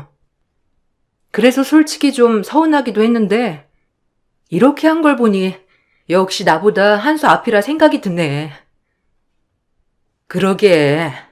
나도 그때 깜짝 놀랐는데 그냥 서류 가지고 변호사랑 같이 시댁에 갔던 모양이더라고. 다른 것도 좀 확인을 할 줄 알았는데 다들 현금으로 얼마를 받는다고 하니까 내용도 제대로 확인 안 하고 그러자고 한 모양이야. 우리보다 본인 식구들을 더 잘 알고 있었으니까 이것도 가능한 거겠지. 그리고 나중에 자신이 죽으면 일어날 일도 다 예상을 했을 거고. 아무튼 이서방 참 마음고생이 많았겠네. 맞아. 스트레스도 많이 받았는데 지금은 좀 편해졌나 몰라. 우리 처음에 도곡동 빌라 들어갔을 때 남편이 정말 좋아했거든. 그때 사업 다시 일으키고 들어간 거라 나중에 꼭 이 집에 장모님 장인어른 모시고 살자며 얘기했었는데 결국 엄마 이름으로 남겨줬네. 그런데 왜 나한테 말 안 했어? 그럼 나도 잘 대비하고 어머니한테도 잘 말했을 텐데. 그냥 이서방이 끝까지 말하지 말라고 하더라고. 자기네 식구들이 어떻게 나올지 모르니까 옆에서 잘 지켜달라고 했는데 참 그 집안 식구들도 정말 너무들 한다. 그지? 이서방 혼자서 알뜰살뜰하게 모아두었던 예금들 싹 다 긁어가 놓고선 그건 또 어떻게 했나 몰라. 아무튼 사업체는 아빠랑 좀 고민을 해봐. 아빠는 그냥 정리를 할까 생각을 하고 있는데 그래도 너도 사업체 운영은 했었으니까 그대로 운영하고 싶으면 그러는 것도 괜찮을 것 같아. 사업체는 고민을 하다가 아빠와 공동으로 운영을 하게 되었습니다. 폭풍 같았던 반환 소송은 모든 유산의 시댁 식구들이 합의를 한 정황이 있었기 때문에 기각이 되었죠. 또한 유류분 신청 역시 기각이 되면서 상황은 바뀌지 않았습니다. 얼마 뒤 시모는 저희 집으로 찾아왔습니다. 저기, 미안해.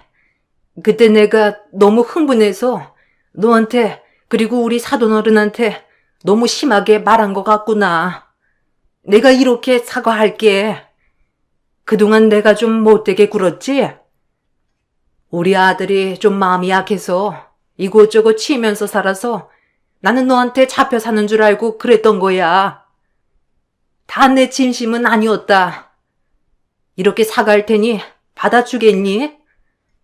우리 그래도 20년을 한 가족으로 살았는데. 아니, 어떻게 여기에 뻔뻔하게 찾아오실 생각하세요? 그렇게 소송이고 뭐고 다 걸어 놓으시고는 이제 와서 미안하다고 사과하는 이유가 뭔데요? 이렇게라도 사업체랑 집 가져가야 되겠다 싶어서 찾아오신 건가요? 자꾸 이렇게 찾아오시면 저 경찰에 신고할 거니까 그렇게 아세요. 아니다. 여기 집이랑 사업체 우리한테 달라고 이렇게 찾아오는 거 아니야. 사실 네 시동생이 투자를 하다가 돈을 다 날렸어. 그래서 지금 당장 생활할 생활비도 없는데 혹시 조금만 도와줄 수 있겠니? 걔가 이러려고 그런 건 아닌데 상황이 어쩌다 보니 이렇게 됐네. 그래도 지금 너는 우리 큰아들이 남긴 재산으로 잘 살고 있잖니. 가족의 적을 생각해서라도 조금 도와줄 수 있니? 가족의 정이요? 저를 가족이라고는 생각하셨어요? 그렇게 아들 재산 저희가 받는 거 죽기보다 싫어하셨으면서 이제 와서 아쉬운 소리는 왜 하세요? 그때 저희 힘들 때 어머니 뭐라고 하셨는지 기억 안 나세요? 뭐가 힘드냐면서 멀쩡히 사업체 운영하고 있는데 힘든 게 뭐가 있냐고 하셨잖아요. 이젠 제가 그 소리 해야 되겠네요. 뭐가 힘들죠? 사지 멀쩡한데 나가셔서 일하세요. 어머님, 아버님이 힘드시면 시동생 보고 일하라고 하시고요. 그리고 그 돈이 얼마나 큰 돈인데 그걸 다 날려요? 그 돈들 남편이 애쓰게 모은 돈인데 그걸 미쳤다고 시동생한테 다 줬어요? 내가 정말 미쳤었다. 큰아들처럼 작은아들도 정신 차리고 잘 살 줄 알았어. 제발 도와주렴. 우리 둘째 아들은 나가봤자 할 수 있는 일이 없어. 거기다가 다 늙은 나랑 남편이랑 어떻게 나가서 일을 하라고 하는 거니? 그래도 너는 내 아들 덕에 지금까지 호의호식하지 않았니? 그거 생각해서라도 우리한테 이렇게 하면 안 되지. 내가 미안하다. 미안하지만 조금만 도와주렴. 그렇죠. 어머님은 하나도 안 변하셨죠? 그 잘난 시댁 식구들 사이에 무식한 죄가 끼어든 거 아니었어요? 배운 거 없는 애 받아들이면 안 된다고 하셨던 거 어머님이시잖아요. 그 잘난 시댁 식구들은 알아서 잘하실 테니 저한테 이런 부탁하지 마세요. 다시 한번 찾아오면 신고하겠습니다. 시댁 식구들은 남편이 떠난 지 1년도 되지 않아서 모든 유산을 소진해 버렸어요.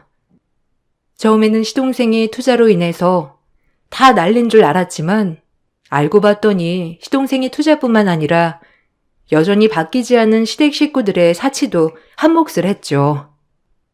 시댁 식구들은 모두 뿔뿔이 흩어지게 되었고 아무것도 할 줄 아는 게 없는 시동생은 일용직으로 겨우겨우 생활을 하고 있다고 하더라고요. 남편은 죽기 전 자신의 진정한 가족은 저희와 제 친정 식구들이란 말을 한 적이 있어요. 피보다 진하다는 말이 어떤 건지 몰랐는데 이제서야 알게 된 것을 너무나 후회한다고 말을 했었죠. 가장의 짐을 누구보다 오래 짊어지고 있었던 남편이 이제는 좀 더 편안하게 쉬었으면 좋겠네요. 유난히 남편이 보고 싶은 날 이렇게 글을 써 보았습니다. 가족이라고 해서 당연한 건 없다는 걸 많은 분들이 알았으면 좋겠네요. 모두들 행복하세요. 안녕하세요. 44살 교사를 하고 있는 남자입니다. 현재 아내와 특수학교에서 장애 아이들을 가르치고 있습니다. 사연을 이렇게 올리게 된 이유는 아들이 세상에 좀 더 당당해졌으면 하는 바람에서 용기를 내어 올립니다. 지금의 아내와 연애를 하며 지냈고 서로 결혼 이야기가 오가던 9년 전이었어요. 처음 아들과 인사할 때가 기억이 납니다. 10살이었던 진수는 염색체 이상으로 성장이 늦춰지는 장애를 가지고 태어난 아이였어요. 또래 아이들의 성장보다 2, 3년은 느리다고 보면 되는데 진수를 만났을 때 진수의 몸과 지능은 7살 정도의 아이였습니다. 양볼이 늘 빨갛게 달아올라 있었고 수줍음이 많아 친해지기 어려운 아이였어요. 아내는 진수가 다니는 특수학교에 보건교사로 있었고 전 그 당시 다른 학교에 재직 중이었습니다. 특수병설 유치원 아이들보다도 작아 보이는 진수가 아내는 늘 눈에 들어왔고 살뜰히 잘 챙겼습니다. 하루는 진수를 챙기는 모습에 교직원 선생님이 진수에 대한 이야기를 들려주었다고 해요. 2달 전 양부모에게 파양을 당했다는 이야기였어요. 양부모 밑에서 지냈을 때는 항상 얼굴이 어둡고 우는 날이 많았는데 오히려 파양을 당한 후 진수는 더 밝아졌다고 했어요. 하지만 그런 모습이 과연 밝은 모습이었을까요? 파양을 당했다는 것 자체가 어린 아이에게는 큰 충격이었을 텐데 꿋꿋하게 이겨내는 아이가 오히려 안쓰럽기까지 했습니다. 진수의 이야기를 들은 아내는 너무 마음이 아팠고 자신이 도와줘야 할 부분이 있을까 고민하기 시작했대요. 아이에 대해 더 알고 싶다는 생각이 들었고 선생님들에게 진수에 대해 더 자세한 이야기들을 말해달라 했고 선생님들은 양부모에 대해서 이야기를 해줬어요. 아내는 차마 입에 담을 수 없는 일들을 진수가 겪었다면서 앞에서 눈물을 흘렸습니다. 양부모들은 성장이 느린 진수가 손이 덜 갈 것이라고 생각해 입양을 결정했고 어린 진수에게 책임을 끝까지 못 지고 파양을 시켰던 겁니다. 아내는 듣는 내내 가슴이 아팠다고 해요. 말도 마요. 양부모들이 우리 학교의 한 짓을 생각하면 아직도 치가 떨려요. 정말 엄청 대단한 사람들이에요. 하루는 진수가 얼굴색이 안 좋아서 왜 그러나 싶어서 몸을 봤는데 등에 멍이 나 있는 걸 발견하고 저희가 양부모에게 연락을 드렸더니 학교에 와서 아이 등을 봤다면서 난리를 쳤어요. 오히려 저희 보고 아이한테 이상한 짓 하려고 했던 게 아니냐고 물어보는데 아유, 진짜 그렇게 황소처럼 덤비는 사람들을 우리가 어떻게 당해내요.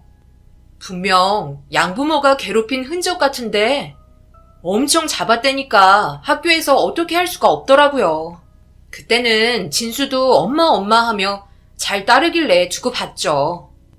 솔직히 입양을 한다는 게 쉬운 결정은 아니잖아요. 처음에 그분들을 본 게 입학식이었는데 두 분 다 자상하고 천사가 따로 없어 보였어요. 또 입양한 가정은 진수가 처음이어서 모두들 존경했죠. 그런데 몇 년 있다 진수를 파양하는 걸 보고 정말 놀랐네요. 양부모가 사업을 하는데 투자를 위해서 진수를 입양한 거라는 소문이 돌았어요.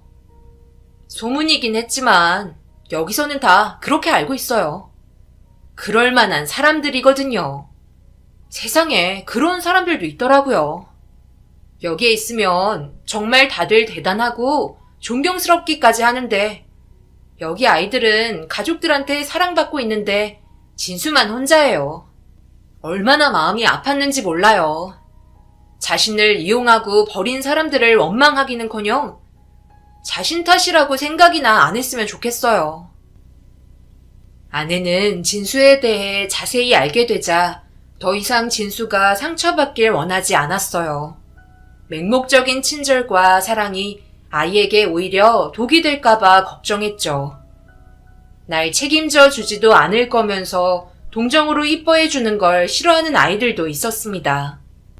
진수는 한번 파양된 아이였기 때문에 더 조심스러웠어요. 하루는 진수가 교실에서 넘어져서 담임 선생님과 양호실에 왔었다고 해요. 이마에 피가 나고 무릎이 심하게 깨진 진수는 겁을 잔뜩 먹고 아내 앞에 앉았고 담임 선생님이 나가자 주머니에서 아끼는 막대 사탕을 줬다는 겁니다. 담임 선생님을 줘야 할지 보건 선생님을 줘야 할지 고민을 하다 아픈 곳을 치료해주는 아내를 선택했다는 거예요. 아내는 진수가 준 막대 사탕을 한참을 바라봤다고 해요. 짝사랑만 하다가 서로 마음이 통해 선택받은 기분이 들었다고 했습니다. 그 후 진수와 아내는 알게 모르게 양호실에서 자주 대화를 나누며 학교에서 가장 친한 친구가 되었어요. 결혼 이야기가 오가던 시점에 아내는 진수에게 자꾸 마음이 간다며 입이 닳도록 말했고 하루는 주말에 보육원에 가보지 않겠냐고 물었습니다. 교사가 되기 전에 보육원 봉사활동을 매일 나갔던 터라 오랜만에 아이들을 보러 가기로 했죠. 그런데 그곳에는 진수가 있었고 아내는 일부러 진수를 만나게 하려고 이곳으로 오자고 했던 거였습니다. 진수의 사진을 보여주면서 해맑게 웃는 아내를 보자 당황했지만 장난으로 나보다 더 진수를 좋아하는 거 아니냐며 질투난다고 했고 말로만 들었던 진수를 처음으로 만난 날이었어요. 상상 속의 진수를 눈앞에서 보자 마치 연예인을 본 기분이 들었고 진수와 친해지기 위해 축구를 하자고 제안했습니다. 진수는 처음에는 망설이더니 흔쾌히 허락했고 가볍게 공을 차는 정도로 마당을 활보했어요. 10분 정도 뛰어놀고 있는데 갑자기 진수가 쓰러지고 말았습니다. 당장 구급차를 불렀고 보육원 선생님이 진수와 함께 병원으로 먼저 출발하고 저와 아내도 구급차 뒤를 따랐어요. 가는 동안 죄책감에 어떻게 병원에 도착했는지도 모르게 왔고 곧바로 진수는 산소 마스크를 쓰고 피검사를 했습니다. 염색체 이상만 있었을 뿐 큰 질병을 가지고 태어난 아이는 아니라고 했는데 갑자기 눈앞에서 쓰러지자 너무나 아찔했습니다. 제발 큰 병이 아니길 바랬어요.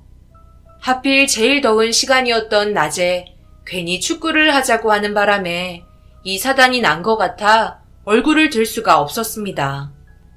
아내는 절 위로해줬고 오히려 보육원에 오자 해서 미안하다고 했어요. 지금 생각해보면 그 누구의 잘못도 아닌 갑자기 일어난 사고였는데 아내와 서로 자기 탓이라며 우겼고 서로가 상처받지 않도록 위로하고 있었어요.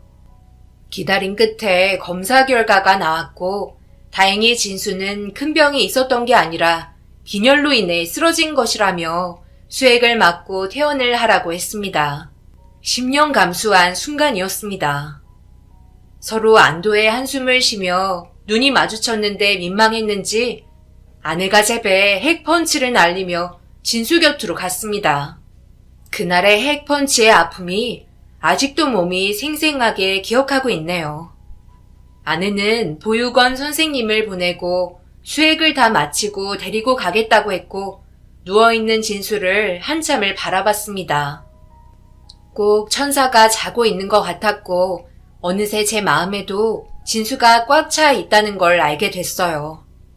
이렇게 건강하게 누워있는 것만도 진수에게 감사했고 마음에서 뜨거운 것이 느껴졌습니다.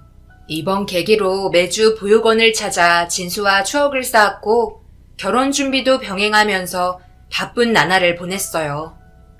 어느 날 아내가 조심스럽게 입양에 대해 물었고 진수와 가족이 되고 싶다는 의사를 밝혔습니다. 예상했던 터라 놀라지도 않았어요.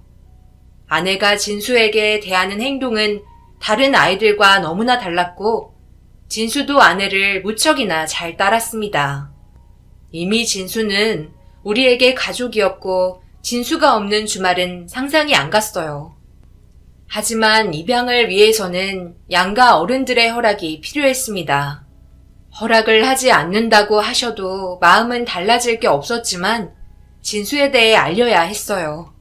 이미 아내와 입양에 관한 적합검사와 서류들은 모두 제출한 상태였고 결혼을 한 달 정도 앞두고 양가 어른들의 식사 자리에서 입양을 하겠다는 의사를 밝혔습니다.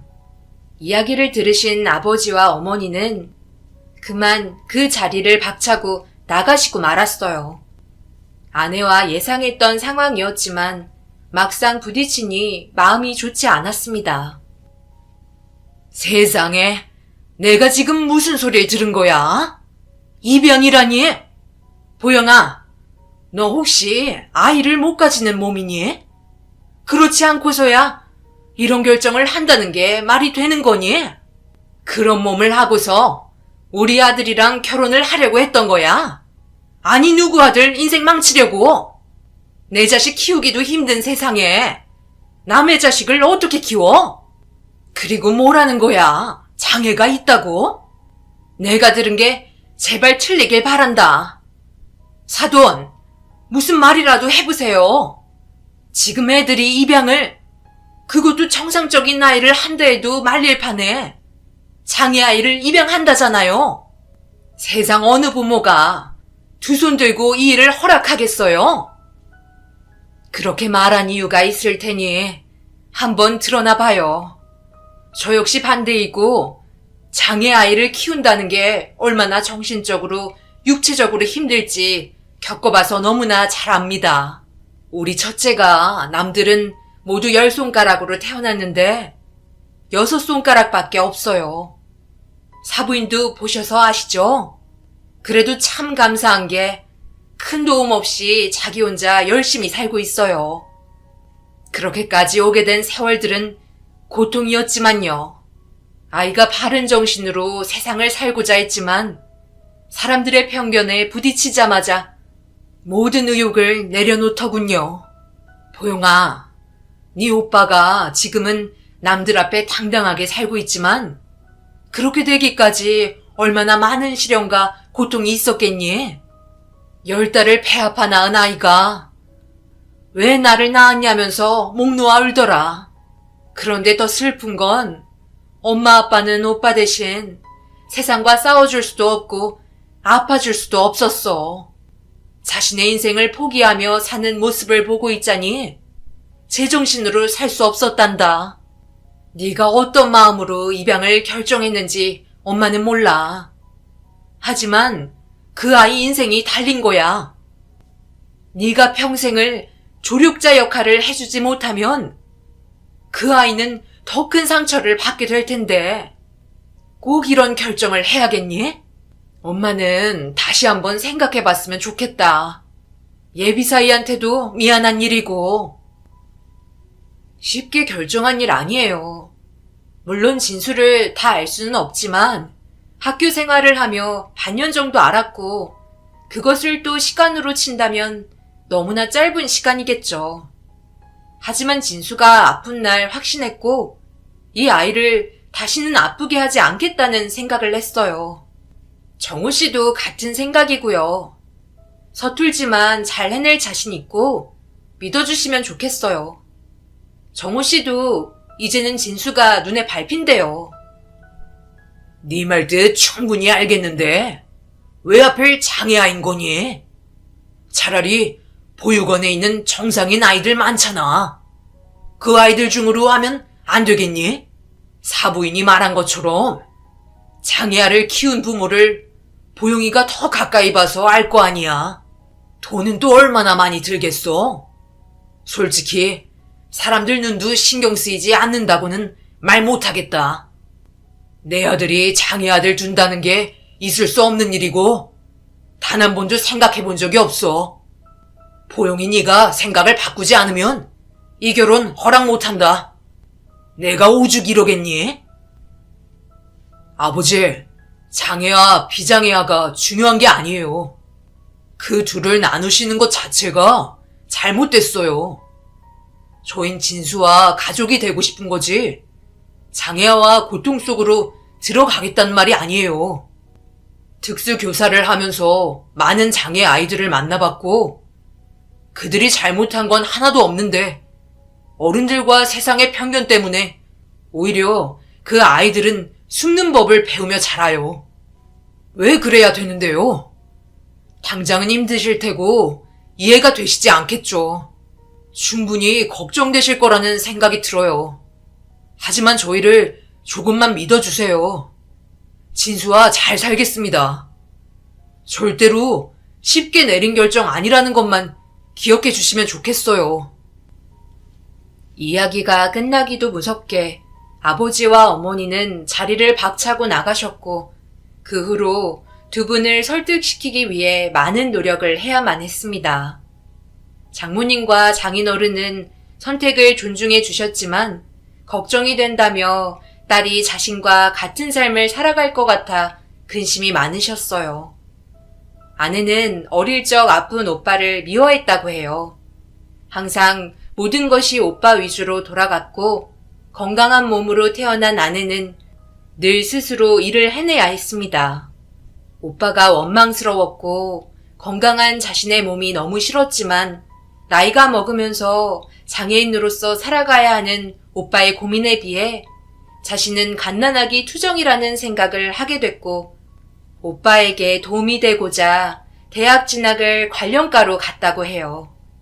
어릴 적 아내와 형님 사이는 너무나 안 좋았고 서로 무관심하며 유년기를 보냈다고 했어요. 그 시간들을 다시 되돌릴 수만 있다면 아내는 오빠와 많은 추억을 쌓고 싶다고 했고 무관심과 편견으로 오빠를 대했던 지난날을 너무나 후회하고 있었습니다. 지금은 세상 둘도 없는 남매여서 질투가 날 정도예요. 결혼식보다 빠르게 진수의 입양이 결정됐고 신혼집으로 들어가기 전에 장모님 댁에서 아내와 살기로 했습니다. 진수는 낯선 환경일 텐데 감사하게도 빠르게 적응을 해줬고 아내와 매일 아침 학교에 가는 것을 즐거워했습니다. 장인 장모님은 수줍음 많은 진수와 하루빨리 친해지고 싶은 마음에 선물 공세를 펼쳤고 장난감이며 진수가 좋아하는 음식들을 해주면서 환심을 사려는 행동이 너무나 귀여우셔서 아직까지도 기억에 잊혀지지가 않네요. 저가댁은 진수를 받아들였지만 아직 아버지와 어머니는 진수를 쉽게 받아들이시지 못하셨어요. 그래도 결혼식은 반대하시지 않으셨고 시간이 해결해 주리라 믿으면서 지냈습니다. 하루는 부모님 댁에 가서 진수의 사진을 보여드렸어요. 우리를 설득할 생각은 마라. 이미 아빠 회사 사람들이며 가족들한테 청첩장까지 돌린 마당에 우리가 반대해서 뭐 하겠니? 하지만 죽어도 그 아이는 안 볼 거야. 세상에 왜 날 나쁜 엄마로 만드는지 모르겠다. 그냥 조용히 살면 안 되겠니? 입양이라는 게 말이 쉽지.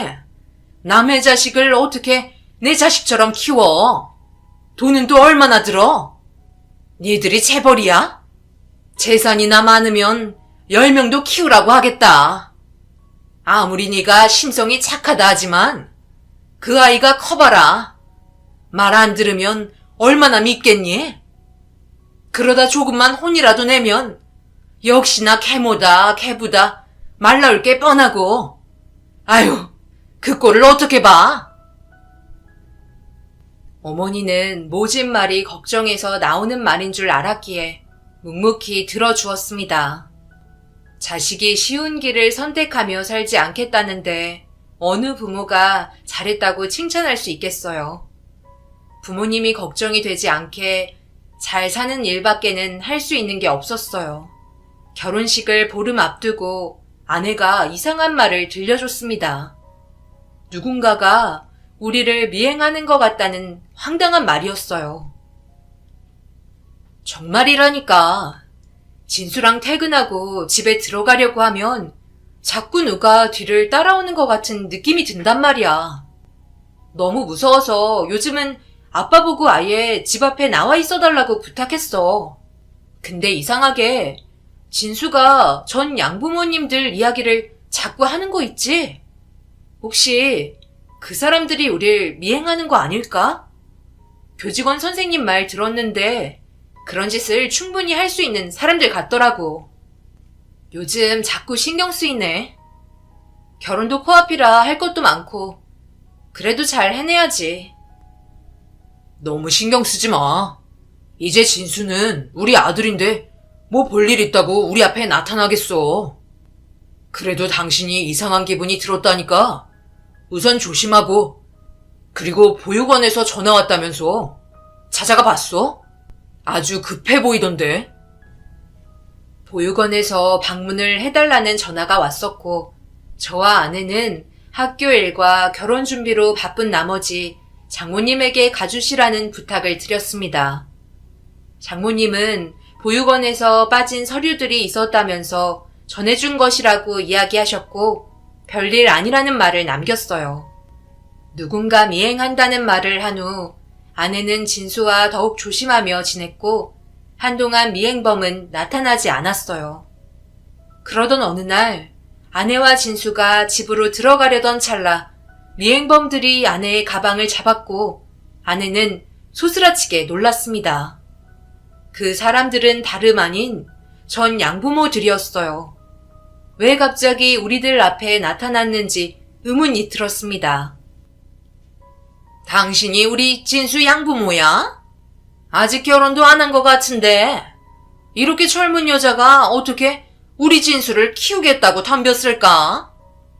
진수야, 엄마 왔어. 우리 진수 엄마 보고 싶지 않았어? 엄마는 진수가 너무 보고 싶었는데 엄마랑 아빠랑 갈까? 여기 싫으면 안 있어도 돼.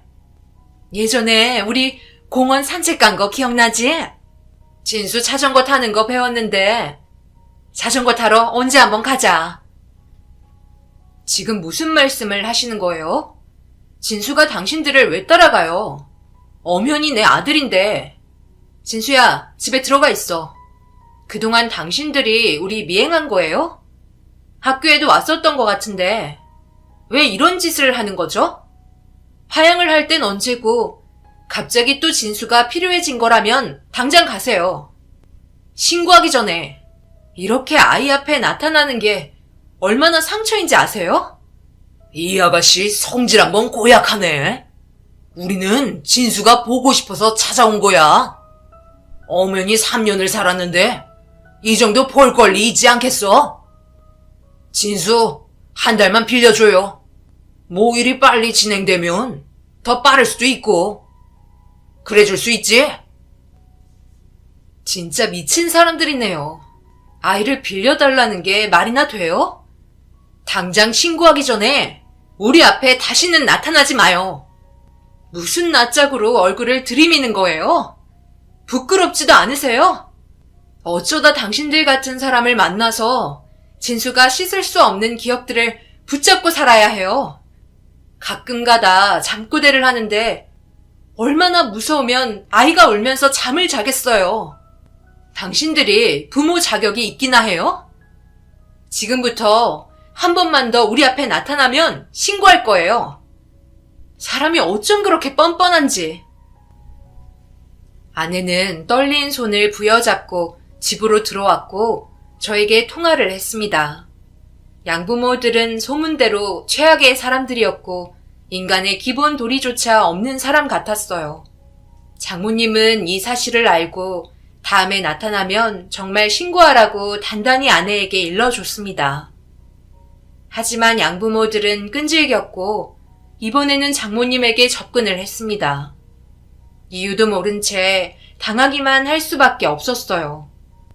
적어도 부모가 됐었던 사람들인데 이런 부모 밑에서 자랐을 진수가 저희 곁으로 와줘서 천만 다행이라는 생각을 했습니다. 전 양부모들은 도를 넘는 행동들을 하기 시작했어요. 도대체 이러는 이유가 뭡니까? 파양을 할 때는 언제고 왜 우리 아이들 앞에 나타나는 거냔 말이에요. 정말 어른이고 진수를 조금이나마 사랑한다면 앞에 나타나지 않는 게 도와주는 거예요. 당신들은 양심도 없어요? 진수에게 했던 짓이 얼마나 큰 범죄인지 아냔 말입니까? 그러다 천벌받고 세상이 무섭지 않아요? 내가 나온 건 경고하려고 나온 거예요. 우리 딸이랑 진수 앞에 나타나면 다음에는 어떻게 하는지 보세요. 가만 안 둬요, 정말. 우린 뭐 나타나고 싶어서 다시 나타난 줄 알아요? 우리도 이번 일만 서로 간에 잘 해결되면 사라질 겁니다. 혹시 딸이 보육원에서 오라는 연락 못 받았대요? 아니면 입양기관에서 연락 왔던가? 그것만 알면 되는데 왜 다들 우리를 못 잡아먹어서 그런지 모르겠네요. 우리가 진수에게 해를 끼친 게 뭐가 있다고 이러세요? 따님한테 무슨 얘기 없어요? 그걸 내가 어떻게 합니까? 당신들 정말 이렇게 두면 안 될 사람이네. 당장 신고해서 우리 앞에 얼씬도 못하게 할 거니까 알아서들 해. 따님 곧 결혼하신다면서요? 그래도 한때 양부모였으니까 결혼식장에서 봐요. 우리가 꽤 끈질깁니다. 각오하신 게 좋을 거예요. 전 양부모들은 이유도 없이 처갓집을 괴롭혔고 목적이 무엇인지 전혀 알 수 없었어요. 진수를 달라며 처음에 접근했다. 이제는 하다하다 입양기관이나 보육원에서 전화가 오지 않았냐는 말을 늘어놨어요. 물론 왔었지만 굳이 궁금해하는 걸 알려줄 필요가 없었기 때문에 무시했습니다. 불안 속에서 결혼 날짜는 다가왔고 드디어 결혼식 전날이 왔습니다. 장모님과 장인어른께서 준비해주신 피로연이 펼쳐졌고 많은 친지분들과 동네분들이 결혼을 축하해주러 오셨어요. 진수도 동네 친구들을 사귀어 즐거운 시간을 보내고 있었습니다. 피로연이 점점 무르익어갈 때쯤 장인어른께서 제 팔을 잡고 번쩍 드시더니 아들 생겼다라는 말씀을 하셨어요. 많은 사람들 앞에서 아버님은 사이를 소개해 주시는 게 아니라 아들이라며 동네방네 자랑하셨습니다. 나랑 닮았지 하며 우스갯소리를 하셨고 축하해 주시러 오시는 분들도 아들이 생긴 걸 축하한다며 술잔을 기울었어요. 아버님이 제 손을 잡으면서 테이블을 돌며 인사를 시켜주시는데 힘든 것보다 눈물이 흐를 뻔했습니다. 누군가의 가족이 된다는 것이 이렇게 기쁜 일인지 처음 알았어요. 태어날 때부터 가족의 구성원으로 살았던 저였으니까요. 멀리서 자신보다 한참 어린 동생들과 친구라며 놀고 있는 진수를 보자 더욱 눈물이 나는 걸 참았습니다. 태어날 때부터 가족이 없었던 진수는 처음으로 전 양부모들을 만났어요. 그때 나이 7살이었는데 물론 성장이 더뎠으므로 걷지를 못했어요. 처음으로 생긴 가족이 얼마나 기뻤을까요? 오늘 느낀 이 감정보다 분명 더 행복했겠죠. 하지만 3년 만에 파양을 당하고 가족이라 믿었던 사람들에게 배신과 버림을 한 번에 당한 그 기분은 어떨까요? 평생을 지울 수 없는 상처로 자리 잡았습니다. 그 상처를 아내는 진수에게서 느꼈고 진수를 진심으로 사랑하며 아꼈어요. 아내가 진수를 안고 방으로 들어가는 것을 보고 따라 들어갔습니다. 곤히 자고 있는 진수를 보자 모든 것이 감사했고 이 아이가 더 이상 상처받지 않기를 아내와 함께 빌었어요. 술을 먹은 터라 졸음이 쏟아졌고 진수 옆에서 자겠다고 했습니다. 아내는 뒷정리를 하고 오겠다면서 밖으로 나갔고 진수의 조그만한 손을 잡고 양볼에 갖다 대니 없던 힘도 생기는 것 같았어요. 어떻게 이 아이는 이렇게 사랑스러울 수 있는 건지, 내가 낳은 자식도 아니고 키워주신 부모님처럼 몇십 년을 함께한 사이도 아닌데 이런 감정을 느낄 수 있다는 것이 너무나 신기했습니다. 저도 모르게 진수 옆에서 잠이 들었고 누군가 절 깨우는 소리가 들렸어요. 술 기운에 비몽사몽했지만 장모님이라는 것을 알았고 벌떡 일어나 나오라는 손짓을 보고 진수와 아내가 깨지 않게 큰 창문을 넘어 조심히 나왔습니다. 곧바로 계신 곳으로 갔고 맨발로 마당에 나와 장모님의 이야기를 듣자마자 신발도 신지 않은 채 그 자리를 나왔습니다.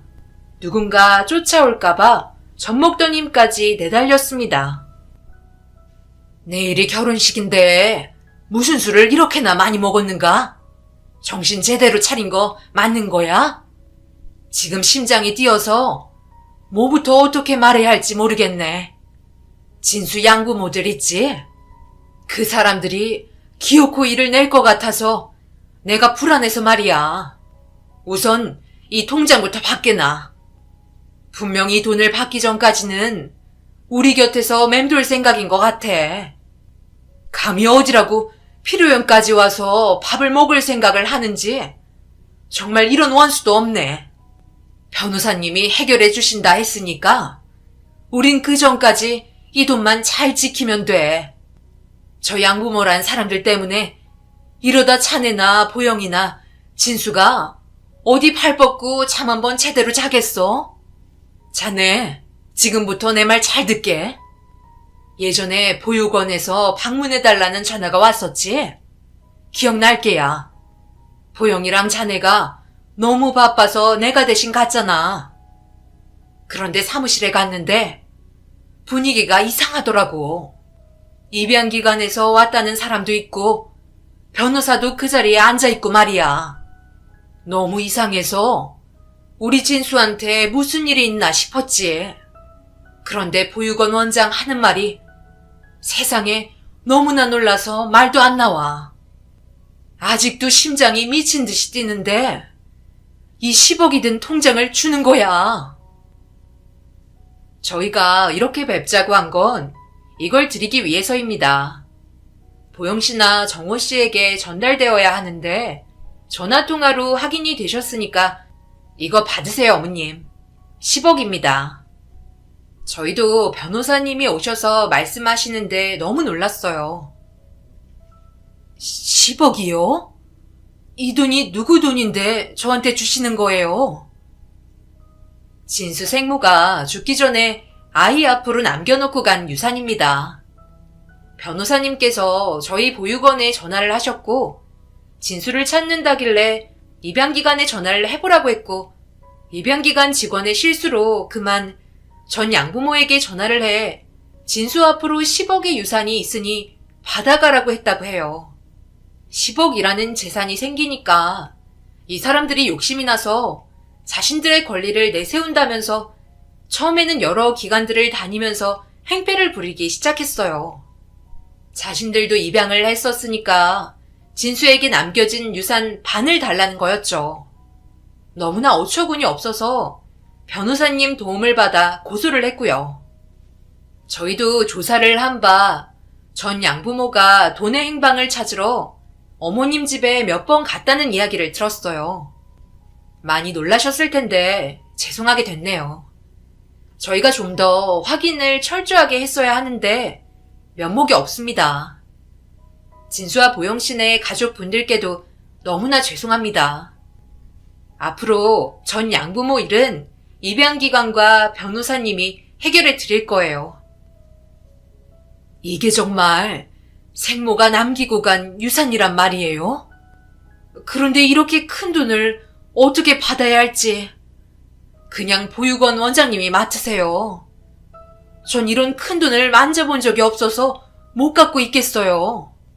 너무나 갑작스럽네요. 진수에게 생모가 주는 마지막 선물이에요. 저희가 맡을 수 없습니다. 다행히 좋은 양부모를 만나서 천만다행이죠. 그 장모님은 10억을 당장 아내에게 알리려고 했지만 이미 전 양부모가 아내에게 접근했고 아무것도 모르고 있는 게 낫다는 생각을 하셨어요. 장모님은 아버님께도 말씀하시지 않고 혼자 끙끙 앓고 계시다 저에게 이 사실을 알리신 거라고 해요. 앞으로 진수를 키우면서 적지 않은 생활비나 병원비 등을 감당해야 했기 때문에 이 돈을 절대 전 양부모에게 뺏기면 안 되겠다는 생각이 드셨대요. 언제 또 집으로 찾아올지 모르는 양부모를 피해 제가 가지고 있는 게 좋겠다는 생각을 하셨고 이렇게 급하게 저를 깨우신 거라고 하셨습니다. 분명 결혼식장에도 올 텐데 양부모들이 처가 식구들의 얼굴을 다 알고 있어서 아직 얼굴을 보지 않은 제가 이 돈을 갖고 있는 게 좋겠다고 생각하신 것 같아요. 장모님과 헤어지고 곧장 신혼집으로 왔고 쉽게 잠을 청할 수 없을 만큼 심장이 빨리 뛰었어요. 이 돈은 오직 진수의 돈이기에 더욱 소중했고 뺏기지 않아야 했습니다.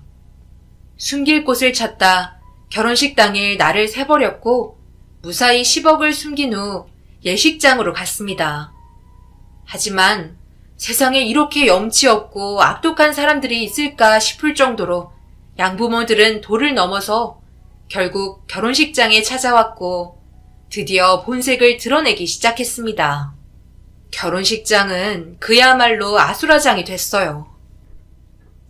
우리도 이렇게까지 하고 싶지 않은데 왜 사람을 피곤하게 하나 몰라? 기관에서 생모가 준 돈 당장 내놔. 그럼 우리도 조용히 사라져 줄 테니까. 우리가 아무리 진수를 파양해도 진수의 부모가 아니었던 건 아니잖아. 생판남도 아니고 그래도 몇 년 키워준 정이 있는데 당신들만 그 돈을 꿀꺽하면 안 되지. 혹시 알고 진수한테 접근한 거 아니야? 우리보다 톡하면 더 톡했네. 그러면서 착한 척 하는 거면 내가 당신들을 역으로 신고할 거야. 함부로 이야기하지 마세요. 우리가 당신들과 같은 사람인 줄 알아요? 경찰 불렀으니까 알아서들 해요. 정말 당신들은 사람도 아니고 필요에 의해서 입양을 해놓고 이제 와서 진수가 재산이 생기니까 어디서 있다가 갑자기 나타납니까? 우리가 사정이 어려우니까 더 이상 진수를 못 키울 것 같아 그런 거지. 일부러 계획하고 그런 게 아니에요. 이제는 맡아서 키울 수 있으니까 당신들이 양보하죠. 요즘 진수가 눈에 자꾸 밟히더라니. 당신들 이상한 짓 하는 거 아니지? 아니면 이런 방법이 있는데 그냥 반 딱 나누면 알아서 사라져 줄게요. 당신들도 머리 안 아프고 얼마나 좋아? 안 그래요? 아이고, 그게 무슨 말도 안 되는 소리예요. 염치 없는 건 알았지만 그렇게는 못합니다. 감히 우리 딸 결혼식을 망쳐놓고 당신들이 무사할 줄 알아요? 진수가 내 딸을 만난 게 정말 다행이네요. 적어도 허투루 재산을 낭비하진 않을 테니. 이 사실을 신부 대기실에 있는 아내는 몰랐고 장모님과 대화를 듣고 계신 어머니가 갑자기 전 양 엄마의 뺨을 때렸습니다. 순식간에 일어난 일이라서 말릴 틈이 없었어요. 어머니는 젊었을 때 유도 선수였는데 손에 힘이 엄청 들어가셨더라고요. 내가 살다 보니 나보다 더 못된 사람을 봤네. 당신들 내 손주한테 손끝 하나 건드려봐. 듣자니 돈 때문에 이러는 것 같은데 남의 귀한 잔치 어디 와서 행패야? 내가 왕년에 힘 좀 썼거든. 너희들 오늘 잘 만났다. 여보, 이 사람들 못 도망가게 잡고 있어요. 이런 것들은 말로 100번 1000번 해도 못 알아들어. 한 대 제대로 맞으면 정신 들 거야. 어머니의 기선제압으로 전 양부모들은 도망쳤고 이 사실을 안 부모님은 이런 사단이 날 줄 알았다면서 혀를 찼습니다. 결혼식은 무사히 진행됐고 하나뿐인 결혼식에 환하게 웃는 아내의 얼굴을 지켜줄 수 있어서 너무 다행이라고 생각했어요. 결혼식이 끝나고 한참 후 10억의 소동에 대해서 아내가 알게 됐고, 결혼식장에서 그날의 소동으로 가족에게는 안 좋은 소문이 돌았어요. 복권 당첨됐다느니 정말로 재산 있는 걸 알고 접근했다는 식의 소문이 돌았고, 아내는 그럴수록 더 강해졌어요. 진수의 엄마로 산다는 게 보통 힘든 일이 아니라면서 행복한 투정을 부렸어요. 이 사연을 듣고 재산이 생겨서 얼마나 좋을까라는 생각보다는 진수의 앞날이 세상의 편견에 장애가 되는 날이 없기를 바라는 마음들이 더 컸으면 좋겠습니다. 진수가 성인이 되는 날 생모의 유산에 대해서 말을 하려 합니다. 내년이면 벌써 진수가 20살이 됩니다. 이제 부모의 품에서 조금씩 세상의 발을 디뎌야 하는 진수를 응원해 주시면 감사하겠습니다.